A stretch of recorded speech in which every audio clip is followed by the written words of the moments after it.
योगी पावन मनाचा, योगी पावन मनाचा साही अपराध जनाचा, विश्वरागी झाली वन्नी संती सुखी व्हावे पाणी, शब्दशस्त्रे झाली क्लेश संती मानावा उपदेश, विश्वपट ब्रह्मदोरा ताटी उघडा ज्ञानेश्वरा, ताटी उघडा ज्ञानेश्वरा, पांडुरंगा गुरु प्रथमा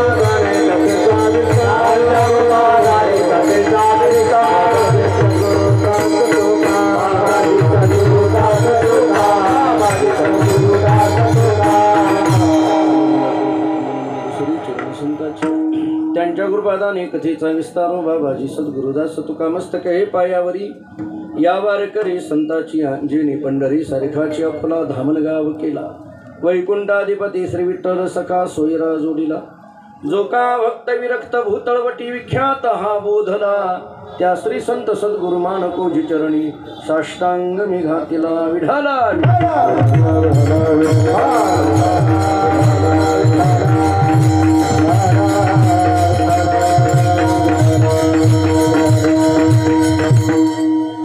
पावन मनाचा साहे अपराध जनाचा, ताटी उघडा ज्ञानेश्वरा, ताटी उघडा ज्ञानेश्वरा. प्रस्तुत कीर्तन रूपी सेवेकरिता म्हणजे निरूपणाकरिता प्राप्त असणारा अभंग महान भगवत भक्त संत मुक्ताबाई यांचा एक अत्यंत प्रसिद्ध ताटीच्या अभंगातील सर्वांच्या परिचयातील मुक्ताबाईंचा हा अभंग आहे. ज्ञानोबरायांनी ताटी लावली आणि त्याच्याकरता मुक्ताबाईंनी केलेली ही प्रार्थना आहे. एक असा साधारण पद्धतीने विचार या अभंगाच्या संबंधाने आपल्याला सांगितला जातो. या अभंगामध्ये मुक्ताबाईंनी ताटी उघडा ज्ञानेश्वरा अशा पद्धतीची विनंती किंवा प्रार्थना जरी केलेली असली तरी एका अर्थाने ते ज्ञानेश्वर महाराजांचं वर्णन आहे असाही विचार आपल्याला करता येण्यासारखा आहे. कारण योगी पावन मनाचा हे जे आहे हे ज्ञानोबरायांचं एका अर्थाने केलेलं वर्णन आहे. आणि मग राहिलेल्या 3 चरणामध्ये प्रार्थनेच्या संबंधाने विनंतीच्या संबंधाने बोलत असताना विनंती अशी केली, साहे अपराध जनाचा ही विनंती केली, संती सुखे व्हावे पाणी ही विनंती केली, संती मानावा उपदेश ही विनंती केली. जगाचा स्वभाव सांगताना 2 पद्धतीने सांगितला. विश्वरागे झाले वन्नी हा जगाचा स्वभाव आहे, शब्दशस्त्रे झाले क्लेश हा जगाचा स्वभाव आहे. आणि मग जगाचा एकीकडे स्वभाव असा आहे, संतांनी मात्र या स्वभावाकरता अशा पद्धतीने आपला स्वभाव बनवला पाहिजे. या सगळ्यांचा एक पद्धतीचा कार्यकारण भाव सांगताना मात्र एक महत्त्वाचा सिद्धांत मुक्ताबाईंनी सांगून टाकला. कारण विश्वपट ब्रह्मदोरा, तर मग वेगवेगळ्या पद्धतीचे विकल्प तरी मनात आणायची काय गरज आहे. जग जरी अशा पद्धतीचं असलं आणि याच्याकरता आपला स्वभाव अशा पद्धतीचा बनवायचा आहे, का बनवायचा आहे, या सगळ्याचा एक पद्धतीचा सिद्धांत सांगताना मुक्ताबाईंनी सांगितला विश्वपट ब्रह्मदोरा अशा पद्धतीचा एक सिद्धांत सांगून ताटी उघडा ज्ञानेश्वरा, याचं कारण तुम्ही पावन मनाचे योगी आहात. विठ्ठल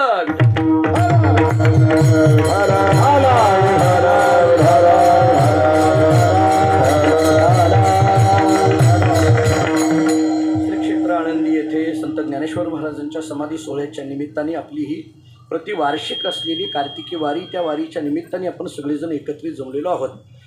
एकादशीच्या सकाळच्या प्रहरातली सेवा या तावरे महाराजांच्या या संस्थेमध्ये माझ्याकडे अनेक वर्षापासून ही सेवा आलेली आहे. त्या सेवेच्या निमित्ताने मी इथं उपस्थित आहे. हा अभंग सगळ्यांच्या ऐकण्यातला आहे, पाठातला आहे, म्हणण्यातला आहे. साधारण या अभंगाची भूमिकासुद्धा याच परिसराच्या संबंधाने सांगितली जाते. सिद्धबेटाचा हा सगळा परिसर, हा परिसर म्हणजे जणू काही हा अभंग निर्माण होण्याकरिता अत्यंत अशा पद्धतीचा उपयुक्त किंवा कारणीभूत ठरला असं म्हणून सुद्धा या परिसराकडे आपल्याला पाहता येतं. ज्ञानोबरांचं चरित्र सांगणारी आपण सगळी मंडळी असल्यामुळे सर्व असणारा जे काही लौकिकाच्या दृष्टीने केलेलं चरित्र आहे त्या चरित्राचा विस्तार करण्यामध्ये मी वेळ घेत नाही. परंतु या अभंगामध्ये पाहत असताना मुक्ताबाईंनी ज्ञानोबरांची केलेली जी प्रार्थना आहे त्याचा थोडासा विचार आपल्याला करायचा आहे. मुक्ताबाईंनी ज्ञानोबरांना केलेली जी विनंती आहे त्या विनंतीचा विचार आपल्याला करायचा आहे. खरं पाहायला गेलं तर ज्ञानेश्वर महाराज काय, निवृत्तीनाथ महाराज काय, सोपान काका काय, मुक्ताबाई काय, या चारही नावाचा जर विचार आपल्याला करायला गेलो तर ही काही नावं अशी आहेत की ती नावं घेतल्यानंतर हृदय भरून येतं. म्हणजे मुक्ताबाई म्हटलं की आपलं हृदय द्रवीभूत होऊन जातं. ज्ञानोबाराय म्हटलं की आपलं हृदय द्रवीभूत होऊन जातं. मला कधी कधी असं वाटतं की म्हणजे थोडासा विकल्प असेल किंवा माझं एखाद्या वेळेस म्हणणं चुकीचं असेल किंवा नसेल मला माहीत नाही, परंतु मला असं वाटतं की ज्ञानेश्वर हे जे नाव आहे, आपण ज्ञानेश्वर महाराज हे जे ज्ञानेश्वर हे नाव आहे किंवा मुक्ताबाई हे नाव आहे, हे नाव ज्ञानोबाराय मुक्ताबाई अवताराला येण्याच्या अगोदर होतं का नव्हतं असा जर विचार आपण करायला गेलो तर शब्दांचा विचार केला तर शब्दांची निर्मिती ही अनादिकालापासून आहेच. मला असं वाटतं की एखाद्या वेळेस हे नाव पूर्वी असेलच, नाही असं अशा म्हणायचा विषय येत नाही, पण ज्ञानोबारायांच्या अवताराने ज्ञानेश्वर या नावाला जी ताकद निर्माण झालेली आहे ती अबाधित अशा पद्धतीची आहे, अनंत कालापर्यंत टिकणारी अशा पद्धतीची आहे. मुक्ताबाई हा जर शब्द आपण डोळ्यासमोर घेतला, शेवटी एका पद्धतीने विचार केलो तर हे शब्द जरी असले तरी त्या शब्दामध्ये जे चैतन्यत्व आलं ते यांच्या अवतारामुळे आलं. विठ्ठल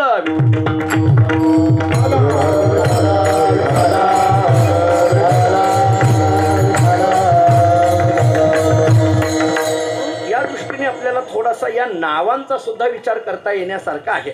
मुळात मुक्ताबाईचा स्वभाव आणि ज्ञानोबारायांचा स्वभाव या स्वभावाचा सुद्धा विचार केला तर हे खरं पाहायला गेलं चैतन्य तत्व असताना सुद्धा जनसामान्यामध्ये अशा पद्धतीची स्वभावाची व्यक्तिमत्व आपल्याला दिसून येतात आणि त्या स्वभावातून सुद्धा कशा पद्धतीने परमार्थ करता येतो हे जणू काही या सगळ्या स्वभाव चित्रणातून दिसून येतं असं म्हणायला हरकत नाही. थोडा मुक्ताबाई या शब्दाचा विचार करायला गेलो तर आपण थोडा स्पष्ट वक्ती असं म्हणून मुक्ताबाईकडे पाहिलं जातं. म्हणजे कोणत्या मुक्ताबाईच्या संबंधाने विचार करताना मुक्ताबाईंनी नामदेवरायाला खडे बोल सोडवण्याकरता कधी मागं पुढं पाहिलं नाही, चांगदेवांना खडे बोल सोडवण्याकरता कधी मागं पुढं पाहिलं नाही आणि प्रत्यक्ष ज्ञानोबारायांना सुद्धा एका पद्धतीने, मी अनेक वेळेला सांगतो, या अभंगामध्ये जरी एका पद्धतीने स्पष्ट अशा पद्धतीची जरी शब्द मुक्ताबाईंनी ज्ञानोबारायांच्या समोर मांडलेले असले तरी मला असं वाटतं की हे शब्द सगळे ज्ञानोबारायांना केलेली प्रार्थना आहे आणि एका अर्थाने तुम्हा आम्हा सर्वसामान्यांना केलेला तो उपदेश आहे. विठ्ठल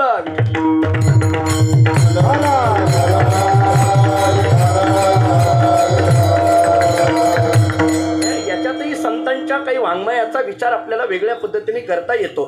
म्हणजे एकच शब्द हा प्रार्थनेकडेही लावता येतो आणि तो शब्द उपदेशाकडेही लावता येतो. साहे अपराध जनाचा हे ज्ञानोबारायांकडे केलेली प्रार्थना आहे आणि तुम्हा आम्हा सर्वसामान्यांना केलेला उपदेश आहे.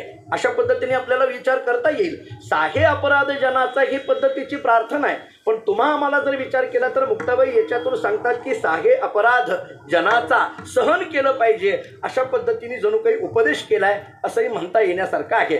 मुळात उपदेश शब्दाची व्याख्या काय, त्याची लक्षणं काय, तत्वज्ञानाने वेगवेगळ्या पद्धतीचा त्याचा विचार आपल्याला अनेक पद्धतीने केलेला दिसून येतो. उपदेश शब्दाचा सरळ सरळ अर्थ असा सांगितलाय, हितकथनम उपदेश. हा उपदेशाची व्याख्याच अशी केली, हिताचं सांगणं याचं नाव उपदेश आहे. आता हित कशाला म्हणायचं याचा विचार वेदांतांनी असा केलाय, स्वस्वतादात्म्यपन्नम तदग्रहणम साहितम आणि स्वपरतादात्म्यपन्नम तदग्रहणम सा अनहितम. हित आणि अनहिताची व्याख्या अशा पद्धतीने तत्वज्ञानाने केलेली दिसून येते. स्वस्वतादात्म्यपन्नम तदग्रहणम साहितम, स्वपरतादात्म्यपन्नम तदग्रहणम सा अनहितम. म्हणजे स्वतःच्या ठिकाणी भगवंताचं आत्मस्वरूपाचं ग्रहण करणं याला हित म्हटलं जातं आणि स्वतःच्या ठिकाणी अनात्म संसाराचं ग्रहण करणं याला अनहित म्हटलं जातं. विठ्ठल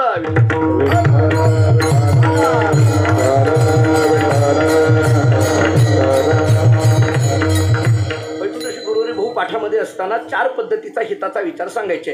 ज्ञानाकार रूपी तत्वहित, देहविस्मृती रूपी तत्वहित, बंधनिवर्तक रूपी तत्वहित आणि स्वस्वरूपावस्थान रूपी तत्वहित असा चार पद्धतीने हिताचा विचार केलेला दिसून येतो.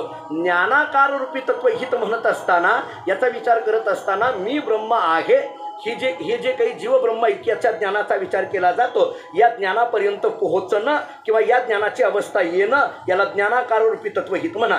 देह विस्मृती रूपी तत्वहिताचा जर विचार करायला गेलो तर देह नव्हे मी हे सरे ही जी तुकोबारांची भाषा आहे, किंवा देहभाव हरपला तुझं पाहता विठ्ठला, किंवा देवा आता ऐसा करी उपकार देहाचा विसर पाडीमज, या दृष्टीने जर देहाच्या संबंधाने आपल्याकडे विचार होत असेल तर याला देह विस्मृती रूपी तत्वहित असं म्हणा.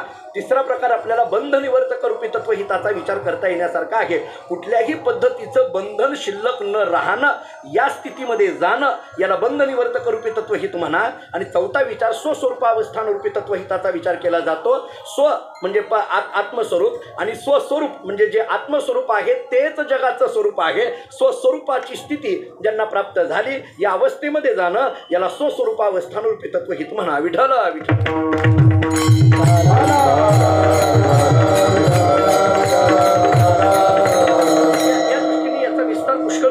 करता येण्यासारखं आहे. मला त्याच्यातही आत्ता जास्त गुंतायचं नाहीये.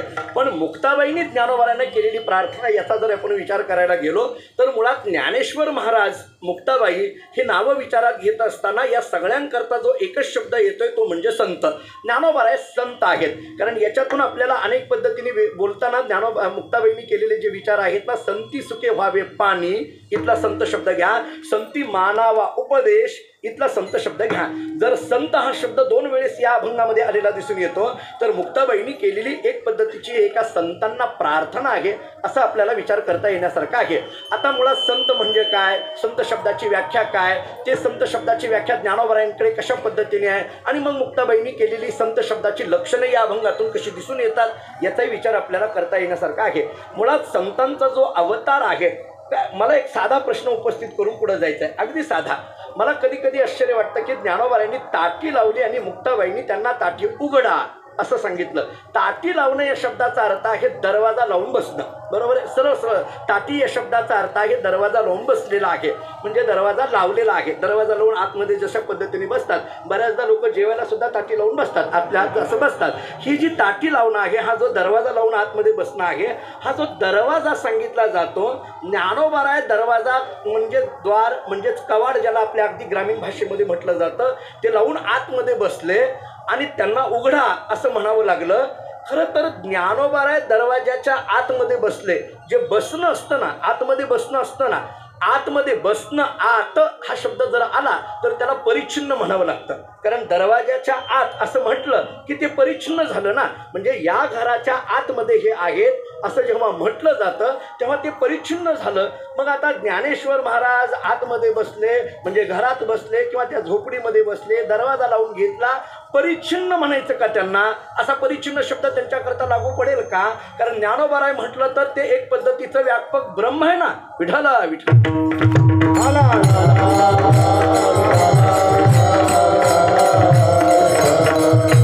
नामा म्हणे पूर्ण ब्रह्म ज्ञानेश्वर, घेतसे अवतार अलंकापुरी. नामदेवांची भाषा स्पष्ट आहे. नामा म्हणे पूर्ण ब्रह्मज्ञानेश्वर असं जर म्हटलं असेल तर ते आतमध्ये बसले आणि त्यांना हाक मारून बाहेर काढलं. हे नेमकं लौकिकाचे अर्थ नेमकं लावायचे कसे, या संबंधाने कसा विचार करता येईल? बरं, आपण याचा एक साधारण दाखला असा देत असतो की कुणीतरी इथं आळंदीमध्ये ज्यावेळेस भिक्षा मागण्याकरता ज्ञानोबाराय निघाले म्हणे, त्यांची जी झोळी आहे ती कुणीतरी काढून घेतली, त्याच्यातलं पीठ रस्त्यावर टाकून दिलं, अगदी त्यांना ढकलून दिलं, नवे नवे त्यांना पीठही मागू दिलं नाही, त्यांना कुणीतरी मारलं. इतके सगळे शब्द या अभंगाच्या कथेच्या संबंधाने वापरले जातात. आणि मग अशा पद्धतीने या जगाचा सगळा पद्धतीचा उद्विग्नता ज्ञानोबारांच्या मनात आली आणि मग इथं सिद्धपीठामध्ये आले आणि एका झोपडीमध्ये गेले आणि दरवाजा लावून घेतला. आणि मग हे कळाल्यानंतर मुक्ताबाईंनी त्याच्याकरता हाका मारल्या. हे एक अशी साधारण कथा आपल्याकडे सांगितलेली दिसून येते.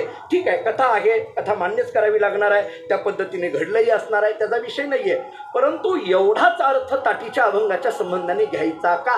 याच्या पलीकडे काही ताटीच्या संबंधाने विचार करता येतील? थोडं आणखीन बोलायचं झालं तर ताटी लावून घेणं हे उघडा असं जेव्हा म्हटलं जातं, मला थोडं एक वाक्य असं बोलायचं आहे. ताटी उघडा असं म्हणून जेव्हा हाक मारायची असते ना, खरं तर आणखीन एक प्रार्थना करण्याची गरज आहे. ताटी लावून बसा असं म्हणण्याची सुद्धा गरज आहे. बघा माझं बोलणं पटतंय का? आता हे ताटी उघडा म्हणत असतानाची ताटी कोणती उघडायची आहे आणि ताटी लावून बसा असं म्हणत असतानाची ताटी कोणती लावून बसायची आहे? कोणती ताटी उघडायची आहे आणि कोणती ताटी लावून घ्यायची आहे? ताटी उघडणं हे जे प्रार्थनेच्या संबंधाने जितकं महत्त्वाचं आहे, तसं काही वेळेला ताटी लावून बसणं हे सुद्धा फार महत्त्वाचं आहे. थोडं आणखीन पुढं बोलतो की ताटी उघडण्याकरता ताटी लावणं हे जसं गरजेचं आहे किंवा ताटी लावणं हे ताटी उघडण्याकरता सुद्धा गरजेचं आहे. विठ्ठल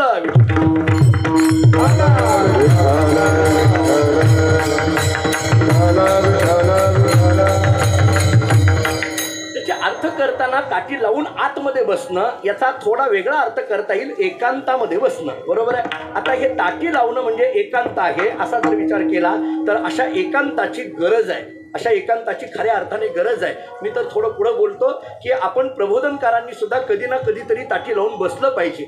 आपण बसेनात म्हणून कोरोनाने 2 वर्ष बसवलं आपल्याला. आपण बसेनात ना ताटी लावून, तो ताटी लावून बसणं. आता त्याला पुढं जरा बोलतो. वारी म्हणजे काय हो? ही ताटी लावून बसणं आहे ना. एका अर्थाने विचार केला तर आपली स्वसाधना करण्याच्या दृष्टीने जे काही केलं जातं त्या दृष्टीने सुद्धा ताटी लावणं किंवा एकांतात जाणं हे महत्त्वाचं ठरतं. आपल्याला या संबंधाने अनेक पद्धतीच्या प्रमाणांचा विचार करता येण्यासारखा आहे. तुका म्हणे आम्हा एकांताचा वास ब्रह्मे ब्रह्मरस सेव सदा सदा ब्रह्मे ब्रह्मरस सेव सदा ब्रह्मे ब्रह्मरस सेव सदा ब्रह्मे ब्रह्मरस तुका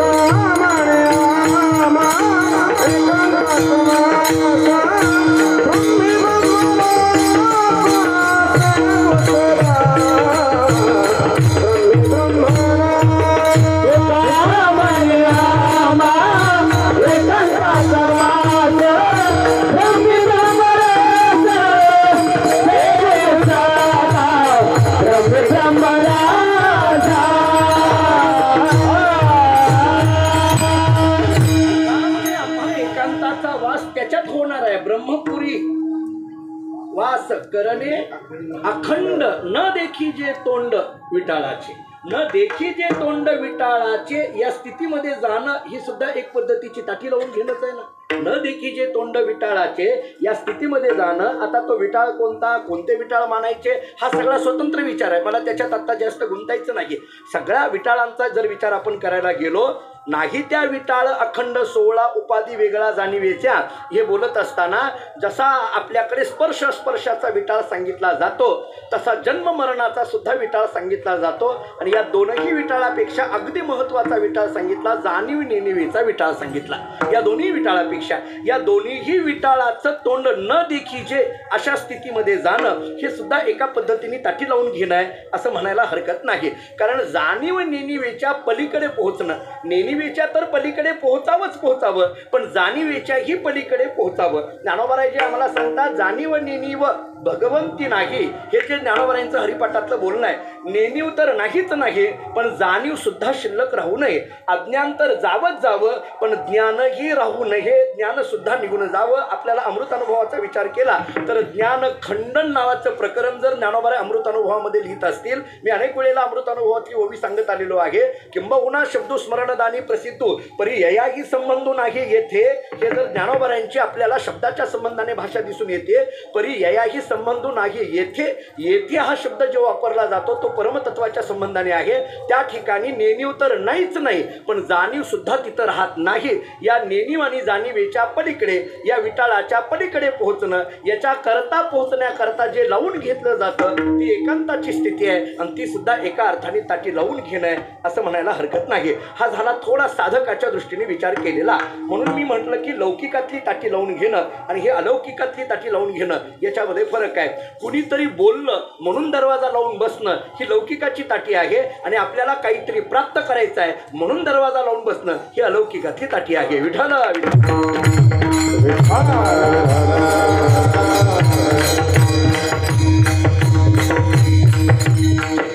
थोडं आणखीन एकदा आपण ज्या ज्ञानोबारायांकरता मुक्ताबाईंनी ही प्रार्थना केली ते ज्ञानोबाराय म्हणून जर संत शब्द 2 वेळेस आलेला असला तरी हे संत अवताराला येतात. जे काही नामदेवरायांनी आपल्याला सांगितलं, नामा म्हणे पूर्ण ब्रह्मज्ञानेश्वर घेत असे अवतार असं जर म्हटलेलं असेल, हा जर अवतार ज्ञानोबारायांचा सांगितला आहे तर हा अवतार म्हणजे नेमकं कोणता अवतार, कशा अनुषंगाने अवतार. देवाचा अवतार आम्हाला साधारणतः अनेक वेळेला सांगितलेला दिसून येतो पण हा ज्ञानोबारायांचा अवतार जर म्हणत असतील तर नेमकं काय आहे. मला थोडंसं 3 शब्दांचा विचार करायचा आहे. जग, देव आणि संत या 3 शब्दाचा थोडा वेदांताच्या कसोटीवर कसा विचार करता येईल पहा. जग म्हणायचं कशाला, देव म्हणायचं कशाला आणि संत म्हणायचं कशाला. थोडा तत्वज्ञानाच्या कसोटीवर विचार आपल्याला असा करता येईल की जे सत्ता मात्र असलेलं, सत्ता स्वरूप असलेलं जे ज्ञान आहे, की सत्ता स्वरूप असलेलं जे काही ब्रह्मज्ञान म्हणा किंवा पूर्ण ब्रह्म आहे, ते जे ज्ञान आहे त्या ज्ञानावर म्हणजे पूर्ण ब्रह्मज्ञानावर पोचणाऱ्या ज्या अनंत कल्पना आहेत, ऐका माझं बोलणं, पूर्ण असलेलं जे ब्रह्म, त्या पूर्ण असलेलं जे ब्रह्म नाम ज्ञान, त्याच्यावर पोचणाऱ्या ज्या अनंत कल्पना आहेत, त्या अनंत कल्पना जेव्हा व्यक्त रूपाने प्रगट होतात त्याला जग म्हणा. पहा, मी परत खुलासे करेन. मला सांगायचे 3च मुद्दे: जग, देव आणि संत. हे जग, देव आणि संत, खरं तर मला संत शब्दाकडे जायचं आहे, पण ते कळण्याकरता म्हणून थोडा देव शब्दाचा विचार करतो, ते कळण्याकरता थोडा जग शब्दाचा विचार करतो. कारण याच्यामध्ये मला संती मानावा उपदेश म्हणत असताना किंवा इथं संती सुखे व्हावे पाणी म्हणत असताना हे ज्ञानोबरायांकडे संत शब्द ज्या अनुषंगाने आला, तो कोणत्या अनुषंगाने आला याचा थोडासा विचार करायचा आहे. जग काय आहे, देव काय आहे आणि संत काय. मी जग या शब्दाचा विचार करत असताना असं सांगत होतो की मूळ असलेलं जे ब्रह्मज्ञान, पूर्ण असलेलं जे ब्रह्म म्हणजे सत्ता स्वरूप असलेलं जे ज्ञान, त्या ज्ञानावर पोचणाऱ्या ज्या अनंत कल्पना, मी कल्पना हा शब्द मुद्दाम वापरतो आहे कारण मला जग सांगायचं आहे आणि जग या शब्दाचा विचार करायचा असेल तर कल्पना अशा संबंधाने करावा लागेल. मूळ असलेलं जे ब्रह्म, पूर्ण ब्रह्म असलेलं जे ज्ञान, त्या ज्ञानावर पोचणाऱ्या ज्या अनंत कल्पना आहेत, त्या अनंत कल्पना जेव्हा व्यक्त रूपाने प्रगट होतात त्याला जग म्हणा. जेव्हा व्यक्त रूपाने प्रगट होतात त्याला जग म्हणा. आता थोडं पुढलं बोलतो, आणखीन थोडं पुढलं बोलतो. अनंत असलेल्या ज्या कल्पना आहेत, ऐका, अनंत असणाऱ्या ज्या कल्पना, या कल्पना ज्या अधिष्ठानावर पोचल्या जातात, या अनंत असलेल्या कल्पना ज्या अधिष्ठानावर पोचल्या जातात, ते अधिष्ठान म्हणजे सत्ता स्वरूप असलेलं जे ज्ञान आहे, ते ज्ञानच सगुण रूपाने जेव्हा प्रगट होतं त्याला देव म्हणा. पहा, पटतंय का? जग आणि देव. आणखीन एकदा सांगतो, संपूर्ण असलेल्या अनंत असलेल्या ज्या काही कल्पना आहेत, सत्ता स्वरूप असलेल्या ज्ञानावर पोचल्या गेलेल्या अनंत असलेल्या ज्या कल्पना, त्या कल्पना जेव्हा व्यक्त रूपाने प्रगट होतात त्याला जग म्हणा. आता या संपूर्ण अनंत असलेल्या पोचणाऱ्या ज्या कल्पना आहेत, त्या कल्पना ज्या अधिष्ठानावर पोचल्या जातात, ते अधिष्ठान असलेलं जे पूर्ण ब्रह्म सत्ता स्वरूप असलेलं ज्ञान, हे ज्ञानच जेव्हा सगुण रूपाने प्रगट होतं त्याला देव म्हणा. आता तिसरं सांगतो, सत्ता स्वरूप असलेलं ज्ञान, सत्ता स्वरूप असलेलं ज्ञान आणि याच्यावर पोचल्या गेलेल्या या अनंत असलेल्या कल्पना, या दोन्हीच्या मध्ये असलेला जो आनंद आहे, सत्ता स्वरूप असलेलं ज्ञान आणि याच्यावर पोचल्या गेलेल्या ज्या अनंत कल्पना, या दोन्हीच्या मध्ये असलेला जे आनंद आहे, ते आनंद जेव्हा परिपूर्ण रूपाने प्रगट होतो त्याला संत म्हणा. विठ्ठला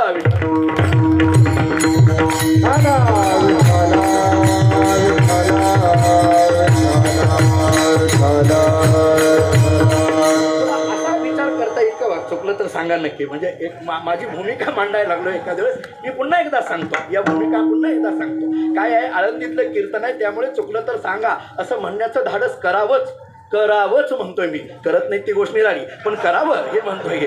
बाहेर करू नये. का करू नये? कारण ते आपल्यापेक्षा अडाणी असतात पुढले, पण इथं आपल्यापेक्षा हुशार आहेत ना, हे विचार केला पाहिजे. पण इथं मात्र आपण इथं ज्ञानोबारांच्या दारात आहोत ना, त्यामुळे आपलं जे काही आहे ते ज्ञानोबारांच्या समोर मांडावं. कारण चुकलं तर बरोबर करणारे इथं ज्ञानोबारा आहेत. जरी आपल्याला कोणत्या ना कोणत्या तरी रूपाने सांगतील, कुठल्याही रूपाने ज्ञानोबारा येऊन सांगतील ना, काय सांगता येत नाही महाराज. कोणी एखादा इथला श्रोता येऊन आम्हाला म्हणू शकेल की महाराज असं तुम्ही बोलला, त्याच्यामध्ये मला असं म्हणावंसं वाटतं. एखाद्या वेळेस ज्ञानोबारांनी त्याचा स्वीकार घेऊन आपल्याला बोलायचं ठरवलं असेल तर काय सांगता येत आहे. त्यामुळे इथं ज्ञानोबारा आम्हाला सांगणारे आहेत. या दृष्टीने मी पुन्हा ती 3 शब्द मांडतो. मला संत शब्दाकडे जरी यायचं असलं तरी जग, देव आणि संत याचा विचार करत असताना सत्ता स्वरूप असलेलं जे ज्ञान, मी पुन्हा सिद्धांताची भाषा वापरतो, सत्ता स्वरूप असलेलं ज्ञान, याच्यात काही म्हणणंच नाही. ज्ञान सत्ता स्वरूप असलेलं हेच आहे ना. बरं, याच्यावर पोचल्या गेलेल्या अनंत कल्पना. मी जग हा शब्द सांगताना कल्पना हा शब्द का देतो? शेवटी जग ही एक पद्धतीची कल्पनाच आहे ना. जर विचार करायला गेलो, पुन्हा आपल्या विवर्तवादाच्या दृष्टीने जर विचार करायला गेलो, रज्जूवर भासलेला सर्प, भासलेला म्हटलं की कल्पना झाली ना. म्हणजे मुळात त्याच्यावर भासलेला म्हणत असताना जी कल्पना. बरं, जाऊ द्या, आणखीन थोडं पुढं बोलतो. शुक्ती आणि रजताचा विचार करा. आनंदाचाच विचार जर करायचा असेल तर भयाचा विचार करायचा असेल तर रज्जू सर्पाचा दृष्टांत घ्या, आनंदाचा विचार करायचा असेल तर शुक्ती रजताचा दृष्टांत हा एकांगी असतो, हे तितकंच खरं सांगतो. म्हणजे शुक्ती रजताचा दृष्टांत देऊन मी संत कसे आहेत हे सांगतोय अशातला भाग नाही, पण शुक्ती रजताचा दृष्टांत देत असताना शुक्ती आहे, बरोबर आहे, ते अधिष्ठान आहे आणि त्याच्यावर कल्पना कशाची झालेली आहे, रजताची झालेली आहे. म्हणजे रजताची कल्पना झाली म्हणजे कल्पना झाली, ती कल्पना होण्याकरिता अधिष्ठानाची गरज आहे. कल्पना, त्या कल्पनेला अधिष्ठान पाहिजे ना, कारण कल्पनेचं अस्तित्व अधिष्ठानाशिवाय सिद्धच होऊ शकत नाही. कल्पनेचं अस्तित्व तुम्ही जर अधिष्ठानच मान्य नाही केलं तर कल्पनेचं अस्तित्व येणार कुठून, ती कल्पना मांडणार कुठून. त्यामुळे कल्पनेच्या अस्तित्वाकरिता तुम्हाला अस्तित्वाकरिता म्हणत असताना प्रातिभासिक का होईना, खरं तर त्याला अस्तित्व नाही हे तितकंच खरं आहे. पुन्हा आपल्या पारमार्थिक सत्तेने विचार केला गेला तर त्याला अजिबात अस्तित्व नाही, मान्य आहे. परंतु त्या काळामध्ये प्रतिती मात्र सत्ताकत्वम प्रातिभासिकत्वम या न्यायाने त्या काळामध्ये तरी आपल्याला काहीतरी बरं जाऊ द्या, या दोन्ही सत्तेचा विचार फारसा आपल्या सर्वसामान्यांना कळत नाही, म्हणून व्यावहारिक सत्तेचा तर विचार केला ना. या जगाच्या संबंधाने जी सत्ता सांगितली जाते ती व्यावहारिकच ना. पारमार्थिक सत्ता, व्यावहारिक सत्ता आणि प्रातिभासिक सत्ता या तीन सत्तेचा विचार करत असताना आपल्याकडे लक्षणं काय सांगितली. ज्या सत्तेचा व्यावहारिक सत्तेने नाश होतो त्याला प्रातिभासिक सत्ता म्हणा, ज्या सत्तेचा पारमार्थिक सत्तेने नाश होतो त्याला व्यावहारिक सत्ता म्हणा, आणि ज्या सत्तेचा कशानेच नाश होत नाही त्याला पारमार्थिक सत्ता म्हणा. अशा पद्धतीने सत्तेचं लक्षण आपल्याला दिलं.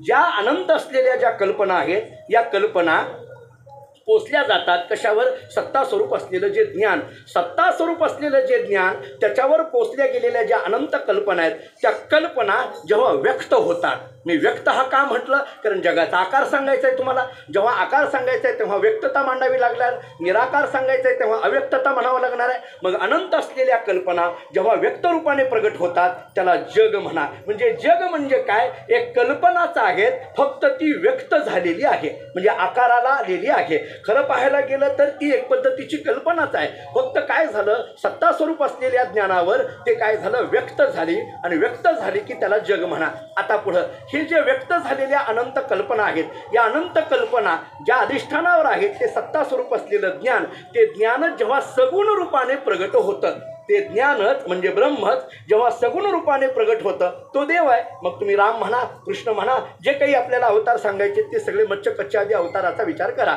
आता माझा मुद्दा तिसरा महत्त्वाचा आहे.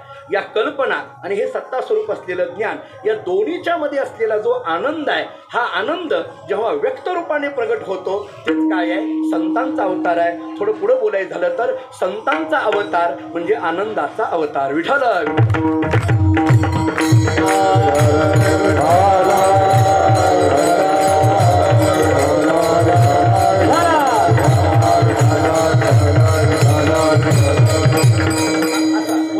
तिथं दुःख तो नाही काहीचे स्वप्नाशी संत म्हणायचं आणि तिथं दुःख हे कधी शक्य होणार नाही, कारण ते अवतारच आहे हा आनंदाचा ना. तिथं जो अवतार सांगितला जातो तो आनंदाचा, दुःखाचा किंवा सर्वसामान्य व्यावहारिक सुखाचा जो विचार केला जातो तो व्यावहारिक सत्तेने केला जातो किंवा लौकिकाच्या दृष्टीने केला जातो. आपण जरा आणखीन पुढे बोलतो. ज्ञानोबारांची झोळी फाडली, त्यांचं पीठ रस्त्यावर टाकलं, ही दुःखाची गोष्ट. ज्ञानोबारांकरता चांगदेव महाराज भेटायला येतात किंवा त्यांना दर्शन घेतात, आनंद शरण जातात, ही सुखाची गोष्ट.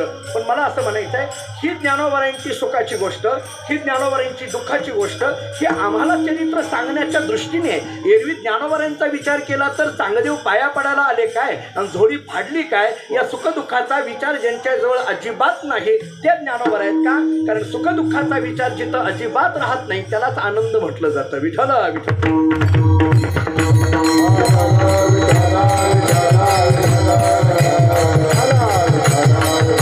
आनंदाचा अवतार, याला आणखीन थोडा पुढला शब्द द्यायचा झाला तर परिपूर्ण असलेला अवतार. संतांचा अवतार हा परिपूर्ण आहे. मी हा परिपूर्ण शब्द जाणीवपूर्वक वापरतो. वैकुंठवासी जगन्नाथांना पवार एक वाक्य सांगायचे. माझ्या माहितीप्रमाणे आपण प्रत्यक्ष अनेकांनी त्यांची कीर्तनं श्रवण केलेली आहेत. अण्णांचं नाव घेतल्याशिवाय, मी तर असं थोडं गुरुजी पुढं बोलेल की वारकरी संप्रदायाचा इतिहास अण्णांचं नाव घेतल्याशिवाय पूर्ण होणार नाही महाराज. कारण अण्णांचं कार्य, अण्णांची कीर्तनं, अण्णांचा लौकिक, अण्णांनी केलेला अभ्यास, अण्णांची एखादा विषय समाजाला पटवून देण्याची ताकद ही काही वेगळी होती महाराज. म्हणजे सर्वसामान्यातल्या सामान्यापासून अतिविद्वानांपर्यंत सुद्धा अत्यंत व्यवस्थित पद्धतीने सिद्धांताची बैठक मनामध्ये श्रोत्यांच्या भरून टाकण्याची पद्धत अण्णांची आपल्याला दिसून येते. मी अनेक वेळेला गमतीने म्हणतो, जरी प्रत्यक्ष आम्हाला अण्णांची फार कीर्तन ऐकायला मिळाली नसली तरी अलीकडल्या काळामध्ये जे यूट्यूबला त्यांचं थोडंफार ऐकतो म्हणण्यापेक्षा यूट्यूबला जे थोडंफार ऐकण्यासारखं आहे अलीकडल्या काळामध्ये, तर ते जे आहेत ना त्याच्यात अण्णांचं आवर्जून तुम्ही सर्च करा, त्याच्यामध्ये अण्णांची कीर्तनं. मग अण्णांच्या कीर्तनातलं एक वाक्य मला सांगायचं आहे. अण्णांचं कीर्तनातलं एक वाक्य असं आहे, त्यांनी परिपूर्ण या शब्दाचा अर्थ अशोक महाराज फार गोड सांगितला. ते असं म्हणायचे, अपूर्ण वेगळं, पूर्ण वेगळं आणि परिपूर्ण वेगळं. आता अपूर्ण कशाला म्हणायचं, पूर्ण कशाला म्हणायचं आणि परिपूर्ण कशाला म्हणायचं? साधे साधे अर्थ जर करायचे आपण गेलो तर ज्याच्याकडे ज्ञान नाही तो अपूर्ण, ज्याच्याकडे ज्ञान आहे तो पूर्ण आणि ज्याच्याकडे ज्ञान देण्याचं सामर्थ्य आहे तो परिपूर्ण. या दृष्टीने जर विचार केला तर जीव हा अपूर्ण आहे, ब्रह्मज्ञानी हा पूर्ण आहे, पण संत हे परिपूर्ण आहेत. या दृष्टीने विचार करता येण्यासारखा आहे. कारण आपल्याकडं असलेलं ज्ञान जगाला देण्याचं सामर्थ्य जर कोणाकडे असेल तर ते केवळ संतांकडे आहे. मुनी मुक्त झाले भेने गर्भवासा, मान्य आहे, मुक्त झाले ते मुनी मुक्त झाले, पण मुनी या शब्दापेक्षा सुद्धा संत हा शब्द थोडा अधिक पद्धतीने का, कारण ते ज्ञान घेऊन ते मुक्त झाले, पण संत मात्र स्वतः मुक्त होऊन जगाला मुक्त केलं. विठाला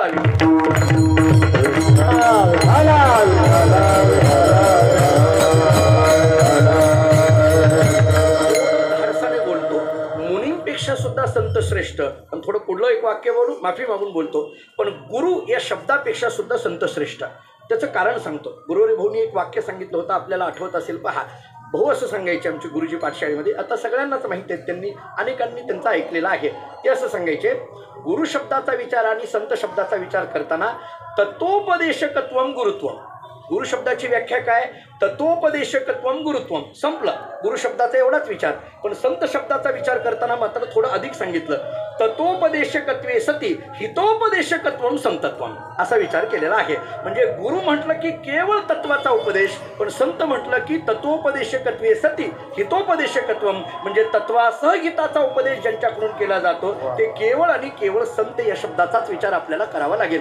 थोडं आणखीन त्याच्यात त्या कोट्या जर सांगायच्या झाल्या, गुरुनाम गुरु रंगनाथ महाराज परभणीकर गुरुजींच्या ज्या कोट्याच्या पुस्तकं मिळतात, किंवा आपल्या जोग महाराजांची सुद्धा काही वेदांत विचार नावाचा जो आपल्या परंपरेतलं, संस्थेच्या परंपरेतलं किंवा गुरुजींच्या परंपरेतली जी काही पुस्तकं आपल्याला वाचायला मिळतात, फार गोड आहेत. छोटे छोटे कोटे केलेले आहेत, पण फार गोड केलेले आहेत. तिथं असं सांगितलंय, हित इच्छुक वेगळं, हित ज्ञापक वेगळं आणि हित प्रापक वेगळं.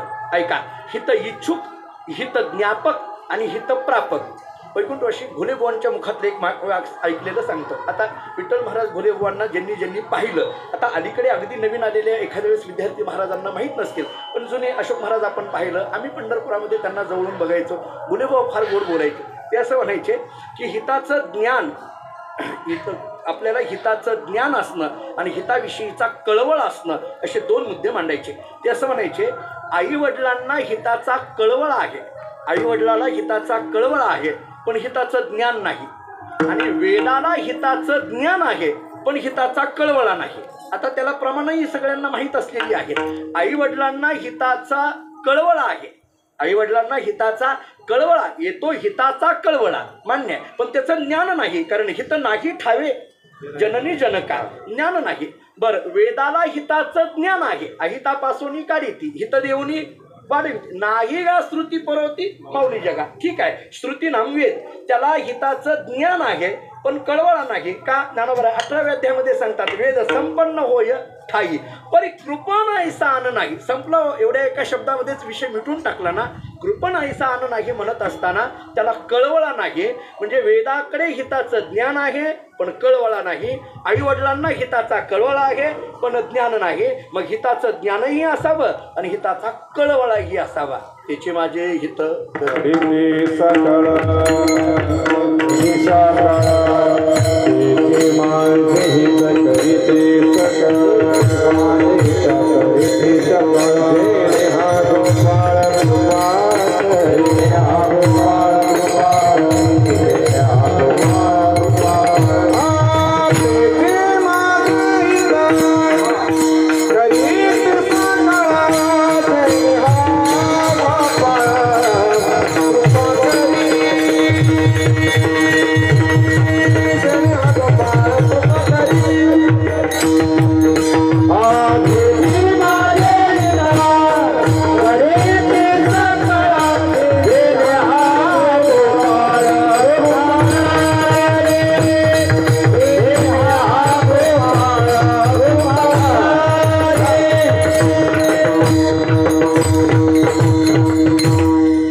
सकळ. हितेची हा जो शब्द आहे ना तो केवळ आणि केवळ संतांकडे आहे. हिताचं ज्ञानही आहे आणि हिताचा कळवळही आहे. असं जर जगामध्ये कोण असतील तर ते केवळ आणि केवळ संत आहेत. पूर्वी एक पाठामध्ये असताना परिष्कार सांगायचे. ते असं सांगायचे, कृपालुत्वावच्छिन्न कृपालु निष्ठ अधेयता निरूपित अधिकरणता सत हित ज्ञापकत्वे सती हित प्रापकत्वात संतत्वम. जर आपल्याला संतांचा विचार करायचा झाला, कृपालुत्वावच्छिन्न कृपालुनिष्ठ अधेयता निरूपित अधिकरणता सत हे बोलत असताना हित ज्ञापकत्वे सती आणि हित प्रापकत्वात या दोन्ही गोष्टी विचार करायचा झाला. हित ज्ञापकत्व फक्त वेदाकडे, पण ज्ञापकत्वे सती प्रापकत्व संतांकडे, असा विचार आपल्याला करता येण्यासारखा आहे. मग हिताचा कळवळा संतांकडे आहे असा जर विचार येत असेल, मग संत हित जगाचं करण्याकरिता संत अवताराला आलेले असतील, जगाच्या कल्याणा संतांच्या विभूती असं जर असेल, म्हणजे जगाचं कल्याण व्हावं, जगाचं हित व्हावं, जगाचं चांगलं व्हावं, अशा एका वृत्तीने जर संत अवताराला आलेले असतील, तर मग अशा संतांनी कुठंतरी एका झोपडीमध्ये जाऊन बसणं हे काही योग्य आहे का? कारण ज्याला जगाचा कळवळा आहे त्यांना असं एका ठिकाणी बसून जमत नाही. उलट ज्ञानोबारायांना मुक्ताबाई त्यांचीच भाषा ऐकवते. मुक्ताबाई म्हणतात, ज्ञानोबाराय तुम्हीच सांगताना वर्षत सकळ मंगळी ईश्वर निष्ठांची मांदी आळी, ही जर भाषा तुमची असेल, अनवरत भूमंडळी भेटतू भूता असं जर तुम्ही म्हणत असाल, अनवरत भूमंडळी कोण? ईश्वर निष्ठांची मांदी आली, काय करत? वर्षत सकळ मंगळी, सकळ मंगळाचा वर्षाव करत. ईश्वरनिष्ठ या शब्दाचा अर्थ संत, ईश्वरनिष्ठ संत. बरं, मांदियाळी म्हटलं हेही फार महत्वाचं आहे. बरं, संतांची मांदियाळी म्हटलं, एकाच संतांनी फिरत राहावं असं नाही. म्हणून आपण आता वारी झाली की थांबायचं नाही. संतांची मांदियाळी फिरत राहिलं पाहिजे ना, एकट्याने फिरत असं नाही, सगळ्यांनी फिरत राहिलं पाहिजे, सगळ्यांनी करत राहिलं पाहिजे. ईश्वरनिष्ठांची मांदियाळी काय करा? अनवरत भूमंडळी, हे फार गोड आहे. आणखी अनवरत भूमंडळी, भूमंडळी अनवरत. भूमंडळी म्हणजे या ठिकाणी जी जी भूलोकातली मंडळी आहेत त्यांना काय करा? भेटतो. कसं? अनवरत. नाही एकदा भेटलो की एकदा नाही, पुन्हा पुन्हा पुन्हा पुन्हा त्या सप्त्यामध्ये सातत्याने कीर्तन चिटकूनच यायचं, येताना येतोय म्हणून पुढे हे घेतलं पाहिजे. तसं नाही, अनवरत आहे ना. हे ज्ञानोबारांनी सांगितलं, हे काय आता ज्ञानोबारांनी सांगितले, पुन्हा पुन्हा या म्हणून सांगितलेलं आहे. असं म्हणून फक्त 5 वर्षाला यायला आपण काय देत का? पुन्हा पुन्हा या असं आहे. आपण पुन्हा पुन्हा आपल्याला पुन्हा पुन्हा त्या सगळ्यांच्या जवळ जायचं आहे, सगळ्यांना भेटायचं आहे. मग मुक्ताबाईंनी सांगितलं ज्ञानोबारांना, तुमचे शब्द आहेत ना की सातत्याने भेटलं पाहिजे, आणि तुम्ही असं आतमध्ये जाऊन बसला, या जाण्यात बसण्यात काही अर्थ आहे का? कुणीतरी तिथं जवळ असलेल्या सोपान काकांनी किंवा निवृत्तीनाथांनी सांगितलं असेल, नाही काय झालं मुक्ता तुला माहीत नाही म्हटलंय. बाहेर गेल्यानंतर त्यांची झोळी फाडली, त्यांनी मारलं, अपशब्द बोलले, कुणी कुणी त्यांना तर पाहिल्यानंतर अपशकुन भरतो असे शब्द वापरले. असं सगळं झाल्यामुळे ते आत बसलेले आहेत. मग मात्र मुक्ताबाईंनी सांगितलं, मान्य ठीक आहे, आपण भेटत असताना अनेक पद्धतीचे वेगवेगळ्या विचित्र स्वभावाची लोक आपल्याला भेटणार आहे, नाही असं नाही. आपण जेव्हा समाजामध्ये जातो तेव्हा सगळेच आपल्या स्वभावाचे भेटतात अशातला भाग नाहीत. उलट आपण आपल्या स्वभावाचं करण्याकरिता म्हणून विरुद्ध असलेल्या स्वभावाच्या व्यक्ती पुढे गेलं पाहिजे, आपण तिथपर्यंत गेलं पाहिजे आणि त्याला त्या पद्धतीने आपल्या स्वभावाचं बनवण्याकरता गेलं पाहिजे. मग हे करत असताना बऱ्याच वेळेला काही बोलले जाईल, कोणी काही म्हटलं जाईल, काही वेगवेगळ्या पद्धतीची आपल्यावर अपवाद येण्याची शक्यता आहे. त्यावेळेस मात्र काय केलं पाहिजे? सहन करता आलं पाहिजे. बरं, त्याच्याही पुढे मुक्ताबाई म्हणते, अहो सर्वसामान्यांनी तर सहन केलंच पाहिजे, पण तुम्ही तर केलंच पाहिजे, कारण तुम्ही कोण आहात? अभंगाचं पहिलं चरण.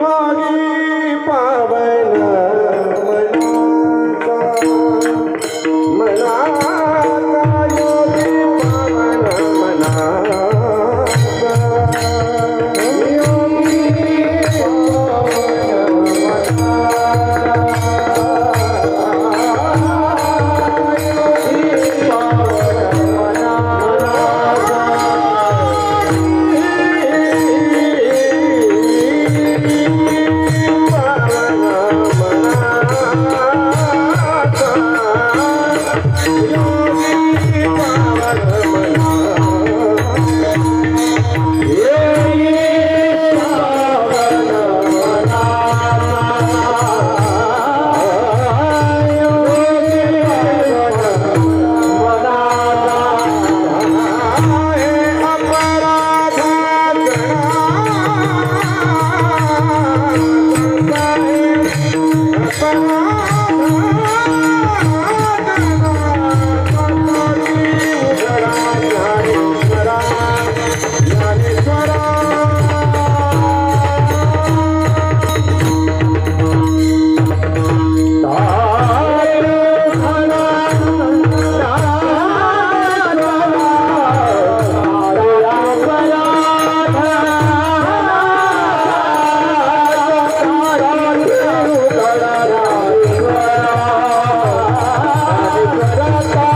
साह्य अपराध जनाचा, ही जर भाषा मुक्ताबाईंनी ज्ञानोबांना सांगितलं. तुम्ही ताटी लावून बसलात, आतमध्ये बसलात, तुमच्यासारख्या महात्म्याने असं आत बसणं योग्य नाही. लोक बोलले, कोणी मारलं, कोणी अपशब्द बोलले किंवा अनेक अपवाद आले, सहन केलं पाहिजे. आतमध्ये कसं काय बसलात? जवळ कोणीतरी असेल, सोपान काका किंवा निवृत्तीनाथ महाराज कोणीतरी, त्यांनी सांगितलं असं, अगं मुक्ता, काय तू त्यांना म्हणायला लागलीस?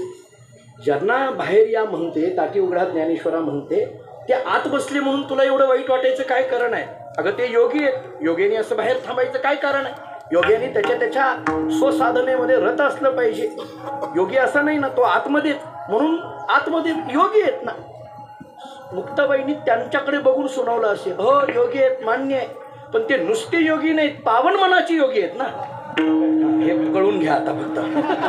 असं नाही आहे, योगी फक्त शब्द चालत नाही, पावन मनाची योगी असं पाहिजे. नुसतं योगी ठीक आहे, त्यांच्या ह्याच्यात बसले, आतमध्ये बसले, केलं अमुक तमुक. पावन मनाचा जो योगी असतो ना, त्या योग्याने असं स्वतःपुरता विचार करायचा नसतो, त्यानं जगाचा विचार करायचा असतो. त्यानं जगाचा विचार केला पाहिजे. मुळात योगी म्हणायचं कुणाला आणि पावन मनाचा योगी म्हणायचं कुणाला? जसं आपल्याला युक्त योगी, युंजान योगीची व्याख्या आपल्याकडे वेदांतामध्ये केलेली किंवा योगशास्त्रामध्ये केलेली दिसून येतात. थोडं त्या संबंधाने बोलतो. योगी म्हणून मुक्ताबाई का थांबल्या नाही? एवढंच म्हणायचं ना, योगी साहे अपराध जनाचा, एवढंच म्हणायचं. पुन्हा पावन मनाचा हे एका अर्थाने विशेषण आहे ना. एक पावन हा शब्द मी पुढं बोलेल, शुद्ध असा सरळ घ्या एक अर्थ, पवित्र हा दुसरा अर्थ घ्या, त्याचे छोटे छोटे अर्थ करता येतील न येतील ते पुढं बोलू. व्यापक असाही एक अर्थ घ्या, मोठा असाही एक विचार करा. मोठ्या मनाचा असं म्हणणं हे विशेषण लावलं ना. फक्त योगी म्हणायचं, साहे अपराध. बरं, योगी म्हणण्यामध्ये ज्ञानोबांचं वर्णन आलंच असतं ना. योगी याची माऊली, संपलं. मग योगी याची माऊली इकडं आहे वर्णन, तर मग तो योगी शब्द लावून योगी साहे अपराध जनाचा, ताटी उघडा ज्ञानेश्वरा असं म्हणायचं. हे पावन मनाचा असं घालायची काय गरज आहे? बरं, त्याच्यातही आणखीन पुढं म्हणायचं आहे, हा पावन शब्द घालायची तर काय गरज आहे? बरं ठीक आहे, योगी मनाचा साहे अपराध जनाचा एवढंच करायचं. हे पुन्हा एक पावन शब्द मध्ये घालण्याची आवश्यकता काय आहे? कुणीतरी इथं म्हणेल नाही नाही नाही, ते टाळात बसत नाही, लागतात ते शब्द सगळे, घेतल्या तिथं सगळे लागतात, म्हणून ते टाळात बसण्याकरता केलं. काय तसलं तकलादू अंगमय मुक्ताबाईचं ज्ञानोबांचं नाही महाराज. तिथं टला ट आलं पाहिजे, चला च आलं पाहिजे, टीला ती गेलं पाहिजे. हां, हे आपण करायचे असले यमक अलंकार आपण करायचे, याच्यात ओळखून घ्या, आम्ही करतो असं घ्या. असं आहे, ते असलं नाही. परंतु म्हणून थोडं सगळ्याच खोलाशे करायला लावत जाऊ नका, हे यूट्यूबला फार अवघड जाते.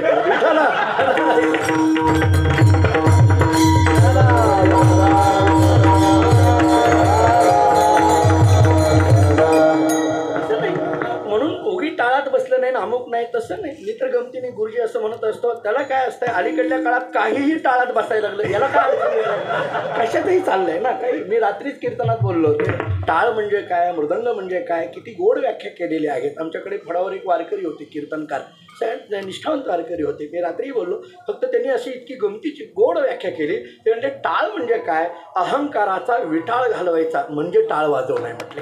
टाळ म्हणजे सामान्य नाही, टाळ असा कुठेही टाकून जमत नाही. पहा तुम्ही, आपल्याकडे वारकरी निष्ठा कशा सांगितल्या जातात. आपण काय करतो, टाळ असा खाली टाकतो, नाही चालत. टाळाला गादीच असली पाहिजे. आपण जर बघितलं आपल्या परंपरांमध्ये तर टाळाला गादी असते. अलीकडल्या काळात काही ठिकाणी ते असे वेळू बांधतात आणि त्याच्यावर असे टाळ अडकवतात. कुठून कसं निघालं कोणाच ठाऊक, कशा करता काय. मी एकाला विचारलं, होते तसं काय नाही, ते काला होईपर्यंत बांधायचं नाही, दुसरंच बांधून टाकायला असं कुठं असतं का? नाही महाराज, काही विनाकारण काय होत आहे, म्हणजे मी याच्यात कुणाला टीका टिप्पणी करत नाही, परंतु ज्या नियम आहेत, आपण एखादी गोष्ट केली, काय आहे आपल्याकडे बघणारा आणि थोडा इंग्रजीतला शब्द वापरतो, आपल्याला फॉलो करणारा वर्ग नवीन पिढीमध्ये फार आहे. तर मग आपण इतक्या व्यवस्थित पद्धतीने चांगलं समाजापुढे दिलं पाहिजे की ज्याच्यामध्ये त्या माध्यमातून चांगल्या पद्धतीचं बीजारोपण समाजामध्ये होईल. आपण या गादीवर उभा राहून सुद्धा जे योग्य विचार आहेत तेच मांडले पाहिजेत, जी मूल विचारधारा आहे तीच मांडली पाहिजे. आपण एखादा चुकीचा विचार जर आपल्या मुखातून जात असेल आणि तो विचार जर पुढची पिढी फॉलो करत असेल तर कुठंतरी आपण आपल्या संप्रदायाचं अधःपतन आपणच करतोय याची जाणीव कमीत कमी आपल्याला तरी असली पाहिजे. हे कळालं पाहिजे महाराज. असं नाही चालत मला वाटतं. म्हणून टाळ घेताना टाळ हे एक विठ्ठल टाळ म्हटलं ना आपल्याकडे, विठ्ठल दिंडी म्हटलं त्याच्याकरता आता मृदंग आहे. ते इतके गोड बोलायचे माऊली. तर ते मृदंग शब्दाचा अर्थ करताना आता ते लाकूड आहे, बरोबर आहे, म्हणजे निर्जीव आहे. तर ते असं बनताना असं म्हणायचे मृत असून सुद्धा भगवंताच्या भजनात दंग आहे म्हणून तो मृदंग आहे असं म्हणायचं. मृत असून लाकूड आहे, निर्जीव आहे ना, पण ते दंग आहे म्हणजे निर्जीव दंग होत आहे एवढंच सांगायचं. काही कन्यायाने बोलून घ्या. लावणी मृदंग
लावणी मृदंग श्रुती लावणी मृदंग मला पुढे बोलायचं आहे थोडंसं की या सगळ्यांचा विचार करत असताना इथं महाराजांनी जर योगी पावन मनाचा असा शब्द वापरला असेल तर याच्यातला योगी शब्द वापरून पुन्हा पावन आणि मनाचा शब्द वापरत असतील तर याच्यामध्ये काहीतरी ज्ञानोबारांना वेगळ्या पद्धती मुक्ताबाईंना अशा काहीतरी वेगळ्या पद्धतीने सुचवायचं आहे. काय सुचवायचं आहे? मुळात योगी शब्दाचा विचार करू. योगी योगी तरी म्हणायचं नेमकं कशाला? योगी शब्दाचा अर्थ तरी नेमकं काय करता येईल? योगी हा शब्द योगाने जो युक्त तो योगी असा एक सरळ सरळ अर्थ आपल्याला करता येण्यासारखा आहे. म्हणजे योगशास्त्राने केलेला अर्थ मी आपल्याला अगोदर सांगतो. योगशास्त्राने दिलेली जी व्याख्या आपल्या सगळ्यांच्या ऐकण्यातली नेहमीची ऐकण्यातली आहे. योग चित्तवृत्ती निरोध. हा चित्तवृत्तीचा निरोध करणं यालाच योग म्हणा आणि या योगाने जो युक्त आहे त्याला योगी म्हणा. असा एक सरळ अर्थ आपल्याला योगी शब्दाचा विचार करता येण्यासारखा आहे. चित्तवृत्तीचा निरोध करणं, इथला चित्त, वृत्ती आणि निरोध हे तीनही शब्द खूप महत्त्वाचे आहेत. मुळात चित्त, त्याला परत चित्ताची असलेली वृत्ती आणि त्या वृत्तीचा असलेला निरोध. निरोध हा शब्द वृत्तीच्या संबंधाने येतोय, हे तितकंच खरं आहे. कारण वृत्ती म्हटलं की ती बदलणारी असते, वृत्ती म्हटलं की बदलणारी. आणि चित्ताच्या वृत्तीचा विचार करायला आपण जर गेलो तर वेगवेगळ्या प्रमाणवृत्ती, विपर्यय वृत्ती, विकल्पवृत्ती किंवा स्मृतिवृत्ती, या ज्या निद्रावृत्ती, अशा 5 वृत्तींचा विचार आपल्याला योगशास्त्राने केलेला दिसून येतो. प्रमाणवृत्ती सांगितली, विकल्पवृत्ती सांगितली, विपर्यय वृत्ती सांगितली, स्मृतिवृत्ती सांगितली, निद्रावृत्ती सांगितली. थोडक्यात या वृत्त्या वेगवेगळ्या पद्धतीने आपल्याला जर व्यवहारामध्ये दिसून येत असतील तर त्या वृत्तीचा निरोध करणं. कोणत्या वृत्तीचा? चित्ताच्या ठिकाणी असलेली जी वृत्ती, त्या वृत्तीचा निरोध करणं. आता हा चित्त शब्द आणि त्याची वृत्ती निरोध करणं म्हणजे नेमकं काय? निरोध या शब्दाचा तरी अर्थ नेमका काय करायचा, हा पहिला प्रश्न. आणि निरोध करण्याकरता काय करावं लागेल, हा दुसरा प्रश्न. दोन्ही प्रश्नाचा विचार योगशास्त्रामध्ये आपल्याला दिसून येतो. निरोधाची व्याख्या करत असताना आपल्याकडे जे सांगितलं जातं त्याच्याकरता एक व्याख्या अशी सांगितलेली आहे की पूर्ववृत्तीचा उपशम आणि उत्तर वृत्तीचा अनुदय याच्यामध्ये असलेला जो काल आहे त्याला निरोधाचा काल म्हटलं जातं. ऐका, निरोध शब्दाचा विचार करताना योगशास्त्राने कसा केलेला आहे. आपल्याकडे जे कोलटकरांचं योगशास्त्र आहे का नाही, त्याच्यामध्ये दिलेली ही व्याख्या दिसून येते. कोलटकरांचं योगशास्त्र पहा, त्याच्यामध्ये दिलेलं असं आहे की पूर्ववृत्तीचा उपशम आणि उत्तर वृत्तीचा अनुदय याच्यामध्ये असलेला जो काल आहे त्या कालाला निरोधाचा काल म्हणा. आता हे पटवून कसं द्यावं लागेल? पूर्ववृत्तीचा उपशम. आता वृत्ती म्हटलं की हा माईक आहे असं म्हणायला लागलो आणि हा मृदंग आहे असंही म्हणायला लागलो. हा माईक आहे असं मी म्हटलं, नंतर हा मृदंग आहे असं म्हटलं, नंतर हा विणा आहे असं म्हटलं, हा टाळ आहे असं म्हटलं किंवा हा मंडप आहे असं म्हटलं. ह्या सगळ्या वृत्ती न हो, अंतःकरणाची वृत्ती नेत्रेंद्रियाद्वारे विषयापर्यंत गेली, त्याच्या आकार झाली आणि मग त्याचं ज्ञान झालं. इतकं सगळं आपल्याला बाह्य पदार्थ ज्ञानाची रीती आपल्याला जी वेदांतांनी पटवून दिली ती अशीच दिली ना. मग आता ऐका, आपण हा मृदंग आहे असं म्हटलं आणि नंतर हा विणा आहे असं मी म्हणणार आहे, बरोबर? म्हणणार आहे म्हणजे माझी वृत्ती तिकडे जाणार आहे. मग आता मृदंग आहे असं म्हणून ज्यावेळेस मी थांबतो आणि नंतर मग मी विणा आहे असं म्हणतो. आता शास्त्र असं सांगतं मृदंग आहे असं म्हणून थांबला तुम्ही आणि नंतर हा विणा आहे असं म्हटला, याच्यामध्ये कुठंतरी थांबण्याचा काल मानावा लागेल का? थांबण्याचा काल मानावा लागेल ना. मृदंग आहे, विणा आहे असं म्हटलं, हा मृदंग आहे, हा विणा आहे. हा मृदंग आहे आणि हा विणा आहे असं जेव्हा म्हटलं जातं, हे 2 वृत्त्या झाल्या. हा मृदंग आहे ही एक वृत्ती झाली, हा विणा आहे ही एक वृत्ती झाली. पण हा मृदंग आहे आणि हा विणा आहे. आता हा मृदंग आहे म्हटल्यानंतर हा विणा आहे असं म्हणणार आहे, त्याच्यामध्ये हा मृदंग आहे असं म्हणून मी थांबतोय आणि नंतर हा विणा आहे असं म्हणतोय, म्हणजे पूर्ववृत्तीचा उपशम आहे आणि हा विणा आहे असं आणखीन मी म्हटलेलं नाही, म्हणजे उत्तर वृत्तीचा अनुदय आहे, म्हणजे उत्पन्न झालेली नाही. मग याच्यामध्ये जी वृत्ती थांबलेली आहे ना, तो जो वृत्तीचा काल आहे ना त्याला निरोधाचा काल म्हणा. कोणीतरी बसलेल्यापैकी म्हणेल अहो ते किती क्षणभर सुद्धा नसतं, ते जे थांबणं आहे ना ते क्षणभर सुद्धा नसतं. शास्त्र सांगतं ते क्षणभर आहे, ते तरी थांबलं एवढं मान्य करावं लागेल ना. मग तो थांबण्याचा काल वाढवत जाण्याकरता ज्या शास्त्राची गरज आहे त्याचं नाव योग. विठ्ठल विठ्ठल.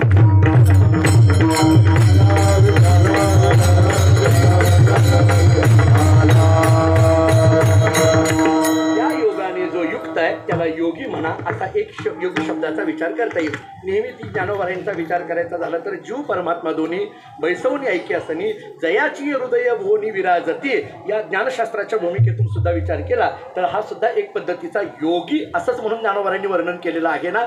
जीव परमात्मा दोन्ही बैसवणी ऐक्य असनी हे जे बोलणं आहे ना त्याला तुका म्हणे कैची किंवा कोठे जीव निराळा या पद्धतीने आहे. एरवी बघायला गेलं तर जीव हे ब्रह्मच आहे, जीव म्हणजे परमात्माच, याच्यापेक्षा काही वेगळं नाही. अशा भूमिकेमध्ये जाणं किंवा अशी अवस्था प्राप्त होणं याला सुद्धा योगच म्हटलं जातं. या योगाने युक्त असलेला हा योगी. मग मुक्ताबाई म्हणते तुम्ही योगी आहात, मान्य आहे. चित्तवृत्तीचा निरोध असे योगी आहात, मान्य आहे, एका अर्थाने करा. किंवा जीव परमात्मा दोन्ही बैसोनी ऐक्यासनी या दृष्टीने असलेले तुम्ही योगी आहात, मान्य आहे. पण असं जरी असलं, फक्त एवढेच तुम्ही आहात अशा पद्धतीचा नाही, एवढेच तुम्ही आहात असं नाही, तुम्ही पावन मनाचे आहात. थोडंसं बोलताना मला असं वाटतं इथला योगी शब्द ज्ञानाच्या दृष्टीने घ्या आणि पावन मनाचा शब्द भक्तीच्या दृष्टीने घ्या, असा विचार करता येईल. ज्ञानोबराय म्हणजे कोण? फक्त ज्ञान असं नाही, फक्त भक्ती असं नाही, ज्ञानयुक्त भक्ती म्हणजे ज्ञानोबराय. विठ्ठल विठ्ठल.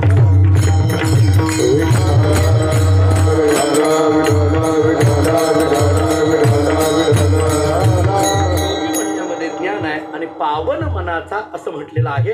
पावन मनाचा म्हणत असताना शुद्ध मनाचा म्हणा, पवित्र मनाचा म्हणा, व्यापक मनाचा म्हणा, किंवा अगदी साध्या ग्रामीण भाषेत मोठ्या मनाचा म्हणा, हे म्हणण्याची फार गरज आहे आता. कारण कधी कधी मनाचा म्हणणं आणि मोठ्या मनाचा म्हणणं हे म्हणणं फार गरजेचं आहे. त्याचं कारण असं आता अलीकडल्या काळामध्ये मी गमतीने सांगत असतो. मी एखाद्याला म्हटलं का हो तुमच्या शेजारी मोठा बंगला आहे, गाडी आहे, नोकर चाकर आहेत, फार श्रीमंत आहेत तुमचे शेजारी. त्या शेजारच्या माणसाने सांगितलं महाराज सगळं खरं आहे हो, पण मन कुठं चांगलं आहे. संपलं. एका वाक्यात आपला सातबारा मांडून टाकला त्याला. एकच वाक्य एवढं पुरेसं झालं. बायोडाटा एवढ्याच एका वाक्यात आहे आपला, संपलं. मग हे चांगल्या मनाचा असाही म्हणा. मग आता हे पावन मनाचा म्हणत असताना शुद्ध मनाचा किंवा पवित्र मनाचा, व्यापक मनाचा किंवा चांगल्या मनाचा असं जे वापरलं जातं, आता पुन्हा याच्यात फरक पडतात. शुद्ध मनाचा म्हणजे काय, व्यापक मनाचा म्हणजे नेमकं काय, पवित्र मनाचा म्हणजे नेमकं काय, चांगल्या मनाचा म्हणजे काय. खरं पाहायला गेलं हे एकार्थवाची शब्द जरी असले तरी छोटे छोटे त्याच्यामध्ये फरक आपल्याला काही अंशी का होईना तत्वज्ञानाच्या कसोटीवर करता येण्यासारखे आहेत. म्हणजे या पद्धतीने आपण जर निघालो तर मुक्ताबाई ज्ञानोबरांना म्हणते तुम्ही योगी आहात आणि पावन मनाचे आहात. याचा अर्थ काय? तुम्ही शुद्ध मनाचे आहात. आता हा शुद्ध शब्दाचा अर्थ काय? उपाधी रहित हा शुद्ध. हा शुद्ध शब्दाची व्याख्या करताना तत्वज्ञानाने अशी केली, उपाधी रहित होणं याला शुद्ध म्हटलं जातं. हा उपाधी दोन पद्धतीचा सांगितला, एक बाह्य उपाधी आणि दुसरा अंतर उपाधी सांगितला. बाह्य उपाधी सांगितला हा सगळा धनदारा पुत्रजन बंधू सोयरे पिशून सर्व मिथ्या हे जाणून शरण रिगा देवासी, हे जे सांगितलं जातं ना, हा सगळा उठा जागे व्हारे म्हणत असताना धनदारा पुत्रजन हे सांगताना आयुष्य जात आहे पहा, काळ जपत असे महा, स्वहिताचा घोर वहा, ध्यानी रहा श्रीहरीच्या.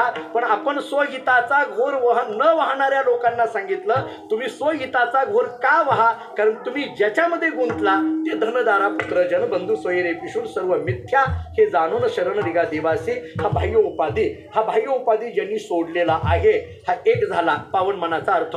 फक्त बाह्य उपाधी सोडला म्हणजे पावन मनाचा होतो अशातला भाग नाही. सगळ्यात महत्त्वाचा अंतर उपाधी जाणं गरजेचं आहे. थोडं स्पष्ट बोलतो, घर सोडून एखादा मनुष्य जरी आलेला असला, घर सोडलं हो मान्य आहे, पण त्याच्याबद्दलची आसक्ती मात्र सुटली नाही तर मग त्याला पावन मनाचा कसं काय म्हणता येईल? बाह्य उपाधीचा त्याग झाला पण अंतर उपाधीचा त्याग झाला नाही ना. त्याच्याकरता तिथली जी आसक्ती आहे, ममत्व आहे, अहम आणि मम आहे, त्याचा सुद्धा त्याग व्हावा लागेल तर त्याला खराने पावन मनाचा म्हणता येईल. हा एक विचार आपल्याला करता येण्यासारखा आहे.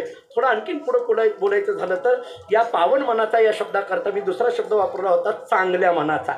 पावन मनाचा या शब्दाकरता काय म्हणतो तर चांगल्या मनाचा. मी अनेक वेळेला गमतीने म्हणत असतो ते काय आहे, मला थोडं अन्य पुस्तकं वाचण्याचा थोडासा छंद आहे. त्याच्यामध्ये गुरुदेव रानडेंचं एक पुस्तक माझ्या वाचण्यात आलं, आयुर्वेदाच्या संबंधाने आहे. थोडं अवांतर बोलतो, म्हणजे अवांतर म्हणजे जितकं अवांतर चाललंय तितकं नाही आहे, थोडं म्हणजे तितकं नाही आहे, हे तितकं नाही आहे, हे त्यातलाच भाग आहे. पण दुसऱ्या पुस्तकाचा आधार घेऊन बोलतोय एवढंच चाललं आहे.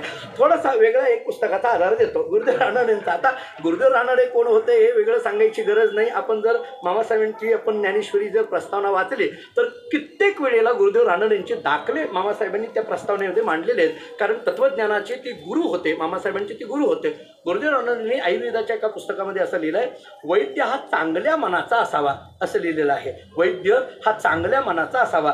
मी जेव्हा हे वाचलं तेव्हा मला जरा थोडं आश्चर्य वाटलं की हे का लिहिलं असेल. पण मग माझ्या लक्षात आलं की 100 वर्षापूर्वी जरी गुरुदेवांनी लिहिलेलं असलं तरी ते खरंच आहे. अलीकडल्या काळामध्ये खरंच म्हणायची गरज पडली, डॉक्टर चांगल्या मनाचा असावा अशी म्हणायची वेळ आली अलीकडल्या काळात. कारण आपण जर वैद्य त्या डॉक्टरकडे गेलो तर ते आपल्याला भली मोठीच्या मोठी औषधाची यादी देतात आणि मग त्या औषधाची यादी म्हणून भली मोठीच्या मोठी देतात आणि आपल्याला म्हणतात की ही औषधं तुम्ही त्याच मेडिकलमध्ये घ्या, दुसऱ्या घेऊ नका असं म्हणतात. असं डॉक्टर लोक का म्हणतात मला माहीत नाही. मला माहीत आहे पण माहीत नाही हे सांगतो. त्याचं कारण आता या सगळ्या मंडळींना माहिती आहे, माझ्याकडे 4 डॉक्टर 2 हॉस्पिटल आहेत. सगळंच आपलं कसं मोकळं करायचं हे असं सगळं वर हे यूट्यूबला टाकतोय, ते नामाचा गजर बसलेलाच आहे इथं सगळं, महाराजाच्या घरात असं आहे असं म्हणून टाकायला बसलाय तो आणखीन. म्हणजे ह्यामुळे मी ते जास्त त्याचा खुलासा करत नाही. पण वैद्य चांगल्या मनाचा असावा या वाक्याला थोडासा विस्तार करतो. हा वैद्यच का, अलीकडली परिस्थिती अशी आहे, शिक्षक सुद्धा चांगल्या मनाचा असावा अशी म्हणण्याची वेळ आहे. शिक्षक सुद्धा चांगल्या मनाचा असावा. पूर्वीच्या काळातली शिक्षण पद्धती आणि आत्ताच्या काळातली शिक्षण पद्धती फार फरक आहे. माझे वडील एक वाक्य नेहमी सांगत असतात, आमचे वडील गुरुरे दादा असं सांगत असतात की शिक्षण आणि संस्कार या संबंधाने बोलताना शिक्षण ही काळाची गरज आहे, पण संस्कार ही जीवनाची गरज आहे. लक्षात घ्या, शिक्षण ही काळाची गरज आहे मान्य आहे, पण संस्कार ही जीवनाची गरज आहे. थोडं पुढचं वाक्य बोलतो, शिक्षण ही काळाची गरज आहे, संस्कार ही जीवनाची गरज आहे, आणि संस्कारमय शिक्षणाकरिता वारकरी शिक्षण संस्थांची गरज आहे. वारकरी शिक्षण संस्था का काढायच्या, वारकरी शिक्षण संस्थांमधून हे आपण देणं गरजेचं आहे. तिथं शिक्षणही देणं गरजेचं आहे आणि संस्कारही देणं गरजेचं आहे. त्याच्याकरता ह्या वारकरी शिक्षण संस्थेचं मोठं आज विचार करा, जोग महाराजांची आपली संस्था 100 वर्षाहून अधिक पद्धतीने काम करते. वारकरी संप्रदायाच्या विस्तारामध्ये किती मोठं काम केलेलं दिसून येतं. अनेक पद्धतीच्या फळ परंपरा शेकडो वर्ष झालं या काम करतायत. म्हणून ह्या किती मोठा विचार आपल्याला करता येण्यासारखा आहे. या सगळी कीर्तनकार मंडळी, प्रवचनकार मंडळी, म्हणजे थोडं पुढं बोलायचं झालं तर कीर्तनकार मंडळी काय करतात हे आता कळालंय, त्यामुळे वेगळं सांगायची गरज नाही, जाऊ द्या आता. हा तर असं आहे, या दृष्टीने जर विचार आपण केला तर त्या दृष्टीने शिक्षण संस्थांचा जर विचार केला, शिक्षण क्षेत्राचा विचार केला तर काळाची गरज आणि जीवनाची गरज या दोन्ही गोष्टींनी शिक्षक क्षेत्रामध्ये पण महत्त्वाचं आहे. मला आठवत आहे, म्हणजे काय झालं ते जुन्या काळामध्ये आम्ही लहानपणी असताना आपण जिल्हा परिषदेच्या शाळेमध्ये आपल्याकडे बहुतांशी त्याच शाळा, तर मला आठवतं ते लहानपणी एखादी आई जर शाळेमध्ये आली तर मग तो शिपाई विचारायचा म्हणजे तुम्हाला कोणाला भेटायचं आहे.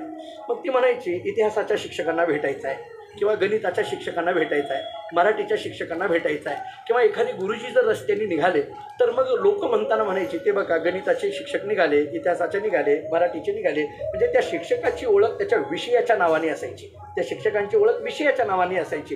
त्यांचं नाव माहीत नाही, आडनाव माहीत नाही, गाव माहीत नाही, जात तर अजिबात माहीत नाही, काही नाही महाराज, असलं काही नव्हतं पूर्वीच्या काळामध्ये, काही नव्हतं. त्या नावाने त्यांची ओळख असायची. पण आत्ताची जर एखादी आई शाळेमध्ये गेली आणि जर शिपायाने विचारलं मावशी तुम्हाला कोणाला भेटायचं आहे, तर ते शिक्षकांना भेटायचं आहे. कोणत्या, ते नाही का काँग्रेसचं काम करतात, ते नाही कसे. म्हणजे आत्ताच्या शिक्षकांची ओळख जर पक्षाच्या नावाने यायला लागली तर का म्हणू नये, शिक्षक सुद्धा चांगल्या मनाचा असावा. शिक्षकांची ओळख ही पक्षाच्या नावाने महत्त्वाची नाही, शिक्षकाची ओळख ही विषयाच्या नावाने महत्त्वाची असते. थोडं पुढं चला, जसा वैद्य चांगल्या मनाचा असावा तसा शिक्षकसुद्धा चांगल्या मनाचा असावा, वकीलसुद्धा चांगल्या मनाचा असावा. म्हणजे एक साधारण वाक्य, हे काही माझ्याकडे लागत नाही आहे, एक साधारण वाक्य सांगतो. वकीलसुद्धा चांगल्या मनाचा असावा, इंजिनियरसुद्धा चांगल्या मनाचा असावा, व्यापारी चांगल्या मनाचा असावा, राजकारणी चांगल्या मनाचा असावा. मी गमतीने म्हणत असतो महाराजसुद्धा चांगल्या मनाचा असावा. ही तर फार गरज आहे आत्ता काळाची. कारण आपण कोणता विचार देतोय, आपण कोणत्या विचाराने समाजामध्ये जातोय, आपण समाजाच्या कल्याणाची किती तळमळ घेऊन फिरतोय, याच्यावर सुद्धा आपल्या कीर्तनाचा प्रभाव समाजावर कसा पडणार आहे. मी थोडं आणखीन पुढे बोलतो, मला माफ करा, पण आपण किती अभ्यासपूर्ण बोलतोय याबरोबर आपण किती तळमळीने समाजाशी एकरूप होऊन बोलतोय हेही फार महत्त्वाचं आहे. हेही फार महत्त्वाचं आहे. जेव्हा आपण एखाद्या गावामध्ये जातो, कीर्तनाला जातो, ज्या गादीवर उभा राहतो, तेव्हा आपल्या मनातली जी तळमळ आहे ती तळमळ जेव्हा ती मूर्त रूप घेते तेव्हा कुठेतरी त्या कीर्तनाचा प्रभाव त्या समाजावर पडत असतो. मग त्या समाजातला जो काही संस्काराचा आहे, समन्वयाचा आहे, तो स जो आहे, मी अनेक वेळेला बोलतो, स हा संस्काराचा आहे, स हा समन्वयाचा आहे, स हा सहनशीलतेचा आहे, स हा सात्विकतेचा आहे. तो सात्विकतेचा, संस्काराचा, समन्वयाचा, सहनशीलतेचा स टिकवायचा असेल तर त्याच्याकरता कीर्तनकाराच्या अंतःकरणात ती तळमळ त्याच्याकरता गरजेची असते. विठ्ठल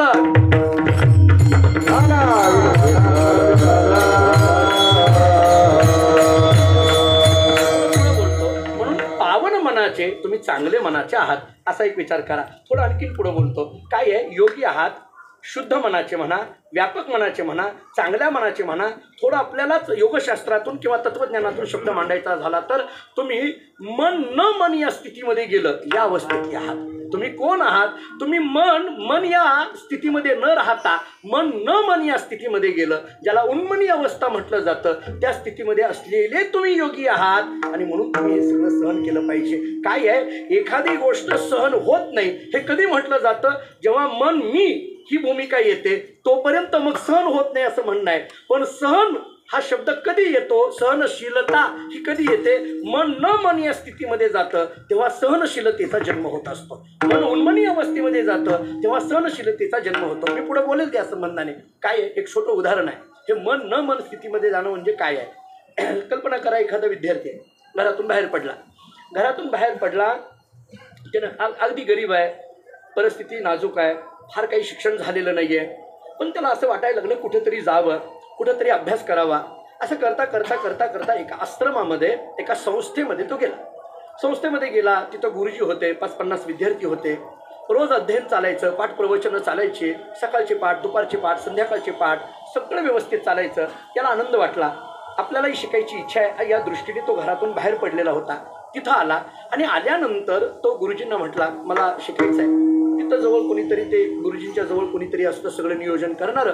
तिथल्या त्या मुख्य माणसांनी सांगितलं, अरे तुला शिकायचं आहे, मान्य आहे म्हटलं, पण इथं अगोदर येतं सेवा हा दारवंठा, इथं अगोदर सेवा करावी लागते. तू एक काम कर म्हटले, हे जे स्वयंपाकघर आहे त्याच्यामध्ये जी काही स्वयंपाक बनवला जातो ना, ती जी भांडी आहेत ना, ती भांडी सगळी धुवून काढायचं काम तू करायचं म्हटले. जेवण झाल्यानंतर सगळी भांडी जी स्वच्छ धुवायची असतात ना, ती धुवून काढायचे काम तू करायचं, ती सेवा तू करायची. तो म्हटलं ठीक आहे, काही हरकत नाही. आता एवढं त्याला काम पडायचं, एवढी सेवा त्याला करावी लागायची. कधी सकाळचा पाठ मिळेल न मिळेल, कधी दुपारचा कधीतरी थोडाफार ऐकायला मिळायचा, कधी संध्याकाळचा. पण थोडं गुरुजींचं दर्शन घेणं, ती सेवा करणं, थोडंफार जेवढं कानावर पडतंय तेवढं ऐकणं, असा त्याचा प्रवास सुरू झाला. 1, 2, 3, 4 असं करता जवळजवळ 12 वर्ष झाली. ऐका, 12 वर्ष झाली. गुरुजींना असं वाटायला लागलं की आता माझंही वय झालेलं आहे, नंतर या आश्रमाची, संस्थेची जबाबदारी कुणावर तर दिली पाहिजे. कोणावर द्यायची म्हटले? उगी विनाकारण आपल्यानंतर भांडणं होण्यापेक्षा आत्ताच आपण परीक्षा घेऊन कोणाला तरी आपला उत्तराधिकारी म्हणून नेमलं पाहिजे.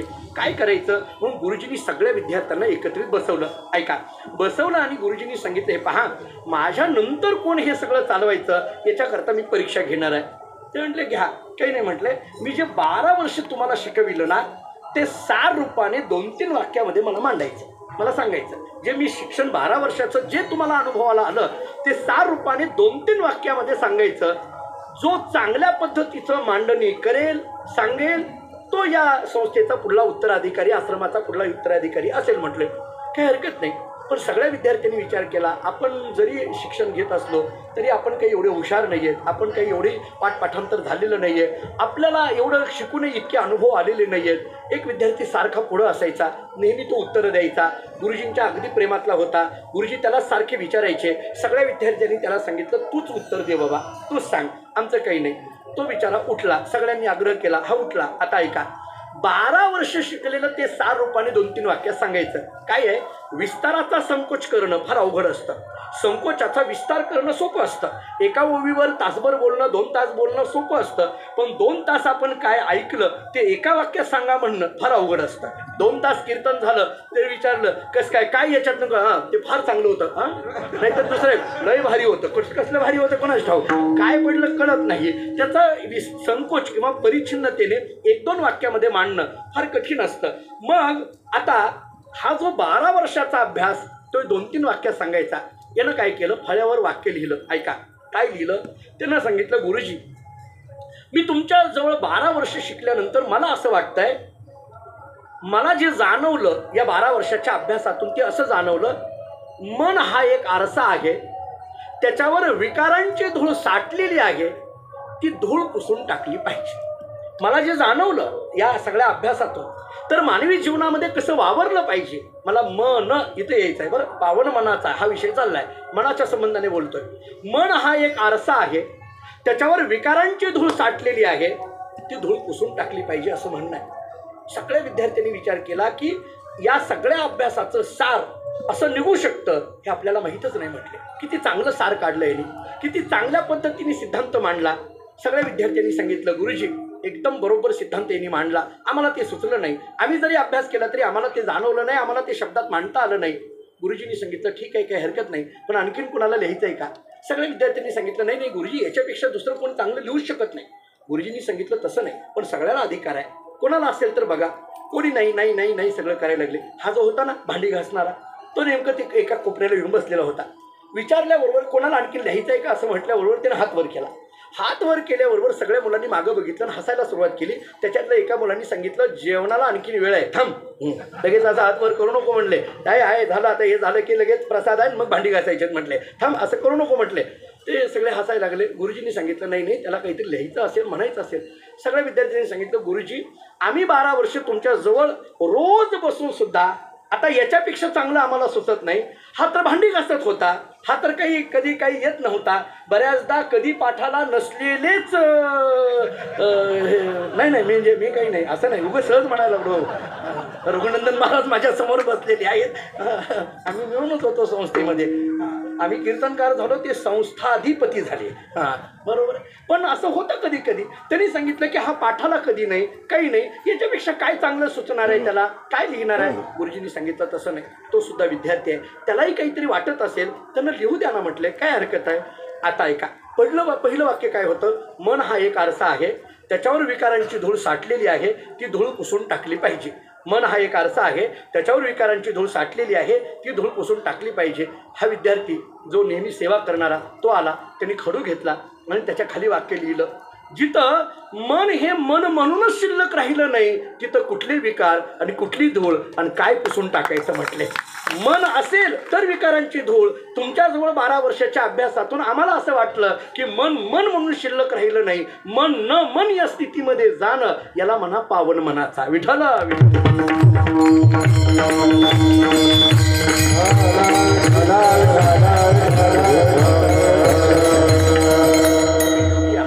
तुम्ही पावन मनाचे आहात, योगी आणि पावन मनाचे असल्यामुळे तुम्ही काय केलं पाहिजे, साहे अपराध जनाचा तुम्ही सहन केलं पाहिजे. आता हे सहन करणं म्हणजे नेमकं काय, सहन कशा पद्धतीने करायचं, इथून पुढचे जे 2-3 मुद्दे सांगितलेले आहेत त्या जगाच्या संबंधाने, स्वभावाच्या संबंधाने सांगितलेले आहेत. जग कसं आहे आणि आपण कसं राहिलं पाहिजे, तुम्ही कोण आहात हा विषय संपला. जग कसं आहे आणि त्याच्यात तुम्ही कसं राहिलं पाहिजे हा दुसरा विषय सुरू होतो. आणि या संबंधाने परिपोष करताना आता मात्र माझी विनंती आहे की तुम्ही ताटी उघडा, अशा पद्धतीची शेवटची प्रार्थना आहे. दुसऱ्या 2 मुद्द्याचा विचार करायचा आहे, 2-5 मिनिटामध्ये करेल. थोडं भजन करू, मग त्याचा विचार करू. ढोबा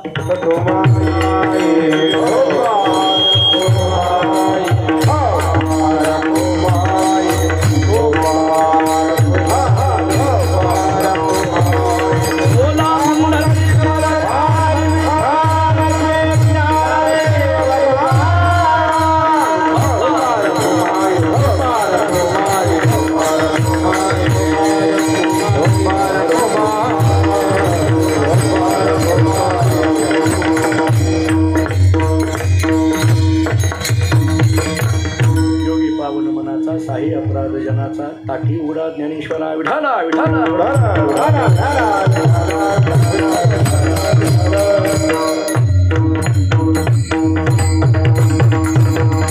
या बंधाचा विचार करताना मुक्ताबाईंनी जी काही विनंती केली त्याच्यातला पहिला मुद्दा आपला संपला. ज्ञानोबाराय तुम्ही कशी आहात, योगी आहात आणि पावन मनाचे आहात. आता काय करा, साहे अपराध जनाचा हे सहन केलं पाहिजे. साहे अपराध जनाचा सहन करणं म्हणजे नेमकं काय, सहन करायचं म्हणजे नेमकं कसं करायचं असतं, सहनशीलता जी येते ती कोणत्या अनुषंगाने येते याचा विचार करायचा झाला तर आपल्याला असं चिंतन करता येईल, सहन कधी होत नाही आणि सहन कधी होतं. मी देह असं जोपर्यंत आपण म्हणणार आहोत तोपर्यंत सहन माणसाला होत नाही. देह नव्हे मी हे सरे या स्थितीमध्ये गेलं की मग सहनशीलता हा गुण येतो असं म्हणायला हरकत नाही. कारण मी देह असं म्हटलं जातं जोपर्यंत देह अशी म्हणून मी भूमिका घेऊन जाणार आहे.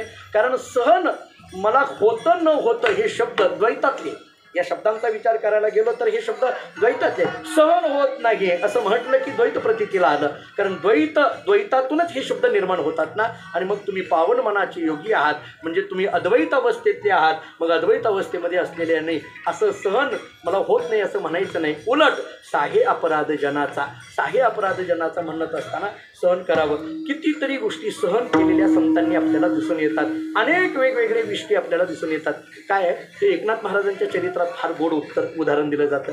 काय झालं म्हणे, एकनाथ महाराज आता शांती ब्रह्म जरी प्राणांत केला अपकार तरी न म्हणे हा दुष्ट नर, अपकार्या करी अति उपकार प्रशांता प्रकार या नाव. नाथ महाराजांची भागवतातले शब्द नाथ महाराजांकरताच लागू पडतात. प्राणांत केला अपकार तरी न म्हणे हा दुष्ट नर, असं नाथरायांचं चरित्र. ते नाथ महाराजांकडे आता अनेकांनी नाथ महाराजांना राग यावा याच्याकरता प्रयत्न केले असं सांगितलं जातं. वेगवेगळ्या पद्धती कुणी अंगावर थुंकलं, कुठं काय झालं, अमुक झालं तमुक झालं, अनेक वेगवेगळ्या कथा सांगितल्या जातात.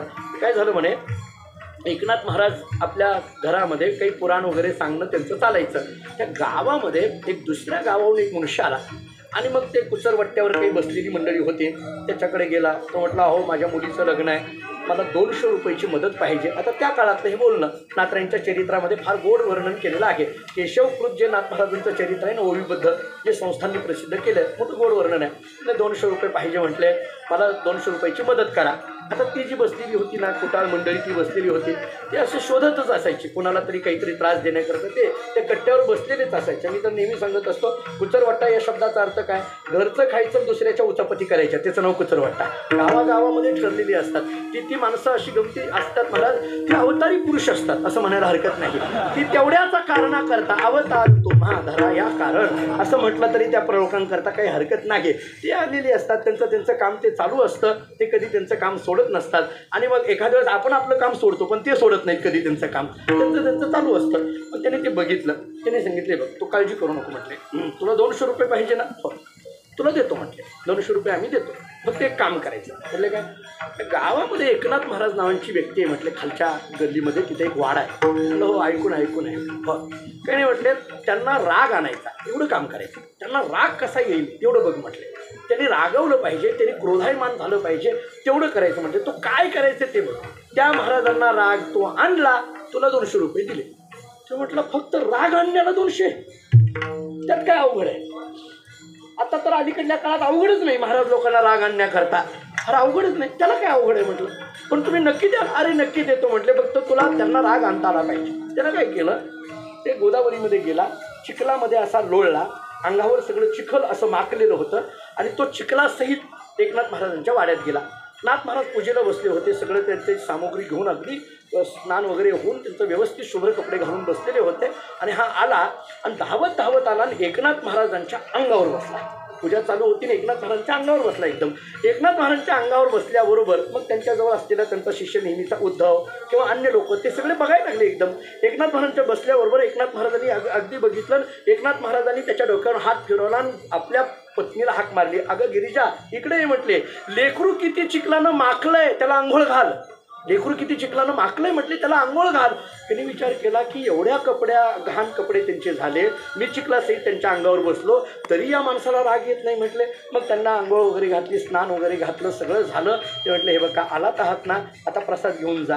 कारण आल्यानंतर दुपारी रोज त्यांच्याकडे अन्नप्रसाद चालायचा. त्यांनी विचार केला, अंगावर बसलो तरी काही यांना राग येईना, काहीतरी आणखीन केलं पाहिजे म्हटले, काहीतरी केलं पाहिजे. मग ते गिरजाबाई जेवणा सगळ्या पंक्तीमध्ये वाढत होत्या म्हणे. आणि वाढत असताना हा एकदम आपल्या पात्रावरनं उठला आणि गिरिजाबाईच्या अंगावर पाठीवर जाऊन बसला. असा पाठीवर बसल्याबरोबर एकदम बाकीचे सगळी जी जेवायला बसलेली अवाक झाली. अरे हे काय विचित्रपणा आहे. नाथ महाराजांनी पाहिलं आणि नाथ महाराजांनी मोठ्याने ओरडून सांगितलं, अगं गिरिजे, लेकरू पाठीवर बसलेल्या खाली पडेल. गिरजाबाईंनी सांगितलं, मी लेकरांना चांगलं वावरते, हरिपंडिताला असाच लहानाचा मोठा केला, यालाही करेल म्हटले, त्यात काय अवघड आहे, यालाही लहानाचा मोठा करेल असं म्हणून तिला असं काकेत घेतलं. त्यांनी विचार केला, एवढ्या 2 गोष्टी झाल्या तरी पण त्यांना काही राग येत नाही. शेवटी तो ओशाळला, नाथ महाराजांच्या पाया पडला. नाथ महाराजांना सांगितलं, नाथ महाराज याच्यात माझी काही चूक नाही, त्या लोकांनी मला सांगितलं होतं म्हटले की तुला 200 रुपये देतो, पण मला 200ची गरज होती. नाथ महाराजांना राग आणायचा. नाथ महाराजांनी सांगितलं, अरे अरे अरे म्हटले, असं झालं भाई म्हटले, मग त्याच्याकरता एक काम कर म्हटले, आता तुला तर 200 रुपये मिळणार नाहीत, मग एक काम कर, मीच तुला 200 रुपये देतो. उदाहरण संपलं माझं. कळालं का? पहा, सहन हा शब्द जर आपल्याला लावायचा असेल तर साहे अपराध जनाचा नाथरायचं चरित्र डोळ्यासमोर ठेवा. अन्य तुकोबारांची ज्ञानोबारांची चरित्र कितीतरी मांडता येण्यासारखे आहेत. म्हणून महाराज मुक्ताबाई असं सांगते, योगी पावन मनाचा साहे अपराध जनाचा. मान्य आहे, मुक्ताबाई म्हणते, जगाच्या घराच्या बाहेर पडलं की जग काहीतरी बोलत राहणार आहे. विश्वरागे झाले वन्नी, वन्नी होणार आहे. वन्नी या शब्दाचा अर्थ क्रोध. आता हे सगळं विस्तार करत नाही, आपण सगळी सुज्ञ मंडळी आहात. वन्नी क्रोधायमान झालेलं असलं तरी संती सुखे व्हावे पाणी. पाणी या शब्दाचा अर्थ शांत असा करा. जरी तर वन्नी हा शब्दाचा अर्थ अग्नी, आग आहे, तर आग ज्या असेल तर सामान्य अग्नी जो आहे तो अग्नी विझवण्याकरिता, सामान्य अग्नी विझवण्याकरिता जसं पाण्याची गरज आहे तसा क्रोधाग्नी विझवण्याकरिता शांततेची गरज आहे. त्यामुळे संती सुखे व्हावे पाणी. पाणी या शब्दाचा अर्थ झाला शांत. शांत विचार इथं करा. थोडं आणखीन पुढं बोलायचं झालं तर पाणी या शब्दाचा अर्थ क्षमाशील असाही अर्थ करता येण्यासारखा आहे. जरी विश्वरागे झाले वन्नी तरी संतांनी मात्र पाणी व्हावं म्हणजे शांत स्वरूप व्हावं. संतांनी मात्र पाणी व्हावं म्हणजे क्षमाशील व्हावं. थोडं पुढं बोलतात. नाही नाही म्हटले गेल्यानंतर लोक बोलतात. मान्य आहे ना. शब्दशस्त्रे झाले क्लेश संती मानावा उपदेश. शब्दशस्त्रे झाले क्लेश मान्य आहे. शब्दांचा जर जेव्हा वापर होतो तेव्हा ते एक शस्त्र असतं. त्या पद्धतीने जीवाला क्लेश होतात मान्य आहे. मग याचा मात्र काय करा, संती मानावा उपदेश. संतांनी मात्र तो उपदेश मानावा. कशा अर्थाने हा उपदेश मानायचा? शब्दशस्त्रे झाले क्लेश म्हणायचं आणि संतांनी मात्र त्याचा उपदेश मानायचा. हे नेमकं कसं आहे? जरी एखादा मनुष्य बोलायला लागला, त्याच्या मुखातून अद्वा तद्वा शब्द जरी बाहेर आले तरी तो संतांनी उपदेश मानावा. असं कसं काय? मी आता वेगवेगळी उदाहरणं देतो, पण एक उदाहरण देतो सगळ्या प्रक्रिया मांडण्यापेक्षा. सॉक्रेटिस तुम्ही ऐकलेलं असेल, त्याचं नाव ऐकलं असेल. पाश्चात्य तत्त्वज्ञानामध्ये सॉक्रेटिसचं फार मोठं नाव घेतलं जातं. मोठं तत्त्ववेत्ता. त्या सॉक्रेटिसच्या जीवनातलं एक उदाहरण आहे. या संबंधाने शब्दशस्त्रे झाले क्लेश आणि संती मानावा उपदेश या संबंधाने एक पद्धतीचं वर्णन आहे. ते काय झालं म्हणे की सॉक्रेटिसची बायको सॉक्रेटिसला अनेकदा वेगवेगळ्या शब्दाने अपशब्द बोलायची. अनेकदा वेगवेगळ्या शब्दाने अपशब्द बोलायची, ओरडायची, भांडायची, नको नको ते शब्द बोलायचे. म्हणजे असं आमच्याकडे तर गमतीने थोडा पाश्चात्य तत्त्वज्ञानाचा अभ्यास करताना मी त्याचं चरित्र वाचलं तर ते असं सांगितलं जातं. ते सॉक्रेटिस प्रवचन करायला बसले, पाठ सांगायला. विद्यार्थी आले तर ते तासाभराचं प्रवचन 2 तास झाले, 3 तास झाले, संपेना. ते सॉक्रेटिसच्या बायकोला, त्याच्या बायकोचं नाव होतं जाणतेपी, तिला राग आला. ती विचार करायला लागला की किती वेळ झालं हे काही संपेना यांचं. आणि म्हणून ती काय करायला लागली, मोठमोठ्यांनी वेगवेगळ्या पद्धतीने असे अद्वा तद्वा बोलायला लागली. मोठमोठ्यांनी अद्वा तद्वा बोलायला लागली तरी काही हे प्रवचन बंद नाही. शेवटी तिने भांडी आपटायला सुरुवात केली. मोठ्यांनी अशी मोठमोठ्यांनी रागाने भांडी आपटायला सुरुवात केली तरी प्रवचन बंद नाही. तर मग तिला राग आला. तिनं ते डेरा घेतला पाणी आणि ते सॉक्रेटिसच्या अंगावर ओतलं. ते पाणी सगळं असं खाली यायला लागल्यावरून जे विद्यार्थ्यांच्या खाली पाणी आलं की ते विद्यार्थी उठले, पळायला लागले. सॉक्रेटिसने सांगितलं, अरे कुठं पळायला लागलं? म्हणजे पाणी आलं ना. अरे वेड्यानो, कळत नाही का? म्हटले विजा चमकल्या, ढग गडगडले, पाऊस पडणारच. त्याच्यात काय असतंय? म्हटले विजा चमकल्या. आता हे आपल्याला तर फारच चमकतात, त्याचा काही विषय नाही. चमकून आपण आता फक्त 4 दिवस इथं जे चमकतो त्या चमकल्याचा परिणाम इथला चमक नाही.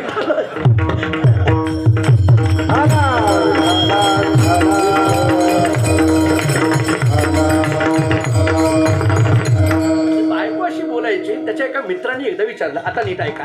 त्याच्या मित्राने सांगितलं, का रे सॉक्रेटिस, तुझी बायको एवढी तुला अद्वा तद्वा बोलते, नको नको ते शब्द बोलते, घालून टाकून बोलते, म्हटले तुला त्याला राग येत नाही का? तर सॉक्रेटिसने सांगितलं, नाही नाही, उलट ती बोलते ना तो मला उपदेशच आहे. माझा मुद्दा इथं आहे. ती बोलते ना तो मला उपदेशच आहे. त्याने सांगितलं, ते कसं काय उपदेश? अरे बाबा, बायको मला सारखे प्रपंचात राहत असताना सारखं मला भांडत राहते. याचा अर्थ बायको मला असं सांगते की तुम्ही प्रपंचात रमू नका, तुमच्या तत्वज्ञानाच्या अभ्यासात रमा. शब्दशस्त्रे झाले क्लेश संती मानावा उपदेश. विठाला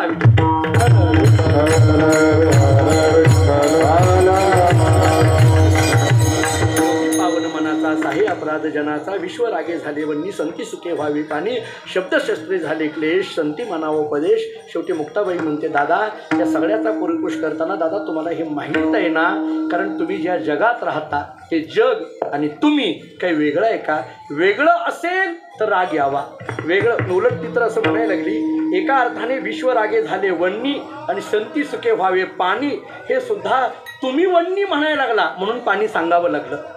क्लेश म्हणायला लागला म्हणून उपदेश म्हणावा लागला. एरवी बघायला गेलं तर वन्नी नाही आणि पाणी नाही, क्लेशही नाही, उपदेशही नाही. का?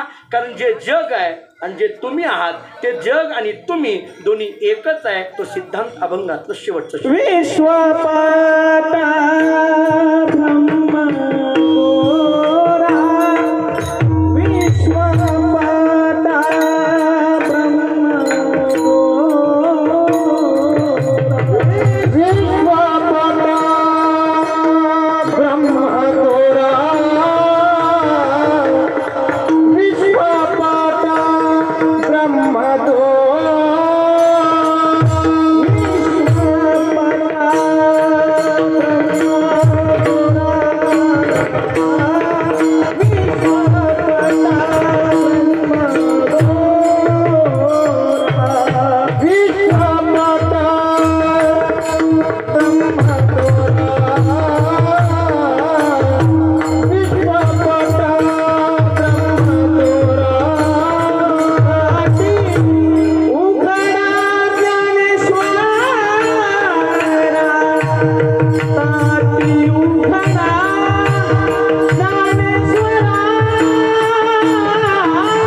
ताटी उघडा ज्ञानेश्वरा,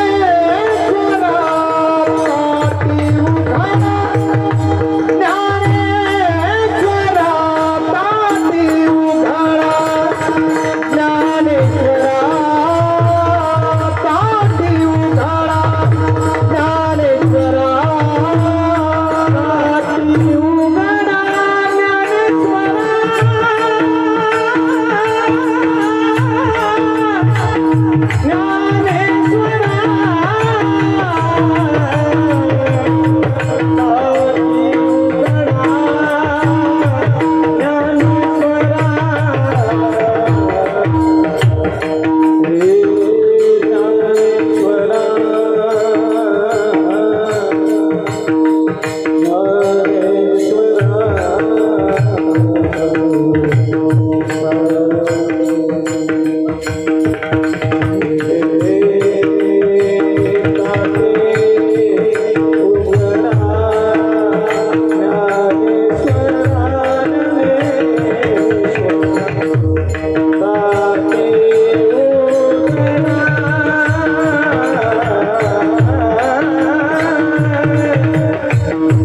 उघडा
Thank you.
विश्वपट ब्रह्मदोरा ताटी उघडा ज्ञानेश्वरा. मुक्ताबाईंनी शेवटी प्रार्थना केली की खरं पाहायला गेलं तर विश्व पट आहे, ब्रह्म दोरा. दोरा हा शब्द आणि पट हा शब्द विचारात घेतला. दोरा हे कारण आहे, पट हे कार्य आहे. कारण आणि कार्याचा जर विचार केला तर कारण आणि कार्य हे दोन्ही एकच आहे या दृष्टीने विचार करता येईल. आणखीन थोडं पुढं बोलू. कारणाची दृष्टी, कार्याची दृष्टी आणि कारण आणि कार्य एकच आहे याची दृष्टी, या तीन दृष्टीचा विचार करता येईल. केवळ कारणावर दृष्टी ज्याची आहे त्याला तत्वदृष्टी म्हणा. केवळ कार्यावर दृष्टी ज्याची आहे त्याला चर्मदृष्टी म्हणा. आणि कार्य आणि कारण दोन्ही एकच आहे अशी जी दृष्टी आहे त्याला समदृष्टी म्हणा. असा विचार आपल्याला करता येण्यासारखा आहे. कारण आणि कार्य एकच आहे, जग हेच ब्रह्म या दृष्टीने जर आपण विचार करायला लागलो, सर्वम कल्विदम ब्रह्म या दृष्टीने जर विचार करायला गेलो, चराचरामध्ये तोच आहे. भरला घनदाट हरी दिसे जनिवनी अवघा. मी नेहमीच सांगत आलेलो आहे, नेहमीच जगाकडे सत्यत्व बुद्धीने पाहतो तो संसारी, जगाकडे मिथ्यात्व बुद्धीने पाहतो तो ब्रह्मज्ञानी, जगाकडे विरक्त अनित्यत्व बुद्धीने पाहतो तो विरक्त, आणि जगाकडे परमात्मा बुद्धीने पाहतो तो भगवत भक्त. असा विचार आपल्याला प्रक्रियेच्या दृष्टीने करता येण्यासारखा आहे. जगाकडे सत्यत्व बुद्धी आहे तो संसारिक आहे, अनित्य आहे तो विरक्त आहे, मिथ्या असं म्हणणारा ब्रह्मज्ञानी आहे. पण जग हे संपूर्ण परमात्मा जनीवनी अवघा देव असं म्हणणारा जो आहे तो वैष्णव आहे किंवा तोच भगवत भक्त आहे. आणि तुम्ही असे भगवत भक्त असल्यामुळे योगी आणि पावन मनाचे, याचा अर्थ योगी म्हणण्यामध्ये ज्ञान, पावन मनाचा म्हणण्यामध्ये भक्ती, असं ज्ञानयुक्त भक्तीने युक्त तुम्ही असल्यामुळे तुम्ही विश्वपट ब्रह्मदोरा या अवस्थेतले तुम्ही आहात. आणि त्यामुळे त्याच्यापासून वेगळा असायचा विषय येत नाही. ताटी उघडा ज्ञानेश्वरा, तुम्ही ताटी उघडा. हा जरी लौकिकाने दरवाजा लावलेला उघडा असा जरी अर्थ असला तरी सर्वसामान्यतः आपल्या जीवनामध्ये सुद्धा आपण ज्या ताट्या लावून घेतलेल्या आहेत, अज्ञानाची ताटी असेल, प्रसिद्धीची ताटी असेल, मानाची ताटी असेल, हे एका अर्थाने ताटीच आहे. मला असं वाटतं की आळंदीमध्ये येऊन ज्ञानोबारायांना जरी मुक्ताबाईंनी त्या काळामध्ये ताटी उघडा असं म्हटलेलं असेल तर आपण मात्र माऊलींना असं म्हणावं, आमची ताटी उघडण्याची बुद्धी आम्हाला द्या. कारण आम्हाला जी लागलेली ही ताटी आहे, आम्ही जी लावून घेतलेली ही ताटी आहे, ती ताटी उघडण्याची बुद्धी आम्हाला द्या. थोडं आणखीन पुढं बोलतो की ही ताटी उघडण्याची बुद्धी देत असताना ही ताटी उघडण्याकरता आम्हाला बुद्धी द्या. म्हणजेच ही ताटी उघडण्याकरता जी ताटी लावून घ्यायची असते त्याची बुद्धी द्या असं म्हटलं तरी हरकत नाही. अज्ञानाची ताटी उघडण्याकरिता ज्ञानाची ताटी लावून घेणं गरजेचं आहे. आणि ती ताटी लावण्याची बुद्धी आम्हाला तुम्ही द्या. कारण ताटी उघडणं आणि ताटी लावणं या दोन्हीमध्ये तुम्ही समर्थ आहात. तुम्हाला हे सगळं माहीत आहे. आम्हाला कसं हे करायचं आहे हे तुम्ही आम्हाला, आम्ही तुम्हाला शरण आलो आहे. आम्ही तुमच्या चरणावर, वारीला येणं म्हणजे दुसरं काय असतं? वारीला येणं म्हणजे काय? वारीला येऊन त्यांच्या चरणावर नतमस्तक होणं. मी तर या श्रद्धेचं आहे. म्हणजे अनेक वेळेला मी म्हणण्यापेक्षा वारकरी श्रद्धाची अशी आहे, नाही ज्ञानोबारांच्या समाधीचं प्रत्यक्ष दर्शन झालं गर्दीमुळे तर तिथली माती उचलली आणि कपाळाला लावली तरी वारी पोच झाली ना. ज्ञानोबारांचा आशीर्वाद आम्हाला लाभणार आहे ना. इतक्या श्रद्धेने आपला वारकरी संप्रदाय चालतो आहे. आळंदीची वारी ही एक वारकरी संप्रदायातली महत्त्वाची वारी म्हटलं जातं. जसं देवाची वारी म्हणून पांडुरंगाची आपण आषाढी कार्तिकेला तिकडेही येतो, तसं कार्तिकेला इथं आळंदीला येतो, देहूला आपण बिजेला जातो. या वाऱ्यासुद्धा, संतांच्या वाऱ्यासुद्धा आपल्या जीवनामध्ये महत्त्वाच्या सांगितल्या जातात. त्या निमित्ताने खरं तर ज्या फडावर किंवा ज्या परंपरेमध्ये, ज्या संस्थेमध्ये हा उत्सव या ठिकाणी वारीचा केला जातो आहे, हरिभक्तीपरायण आदरणीय श्रद्धेय तावरे अण्णा, त्यांचे चिरंजीव आदरणीय आमचे तावरे माऊली, त्यांचं प्रेम सगळ्यांवर आहे याची जाणीव इथं आल्यानंतर पदोपदी आपल्याला दिसते. कारण इथं आल्यानंतर सगळेच म्हणजे अगदी गायकही आहेत, वादक आहेत, सगळी पूजनीय महाराज मंडळी आहेत. वारकरी संप्रदायामधला थोडं इंग्रजीतला शब्द वापरतो, सगळी क्रीम इथं आहे असं म्हणायला हरकत नाही आहे. हे तावरे माऊलींचं प्रेम त्या सगळ्यांना इथं घेऊन येतं. अशा पद्धतीने असाच उत्सव चालत राहावा. माऊली आपल्या पुढे सुद्धा सेवा होत राहावी. मला वाटतं बोर गेल्या वर्षीच आहे का बदललं आहे, म्हणजे ते कारण त्याच्यावर तारीख बिरीख दिसत नाही म्हणून म्हटलं अशाच पद्धतीचं तुम्ही राहत राहा, काही हरकत नाही असं सांगेल.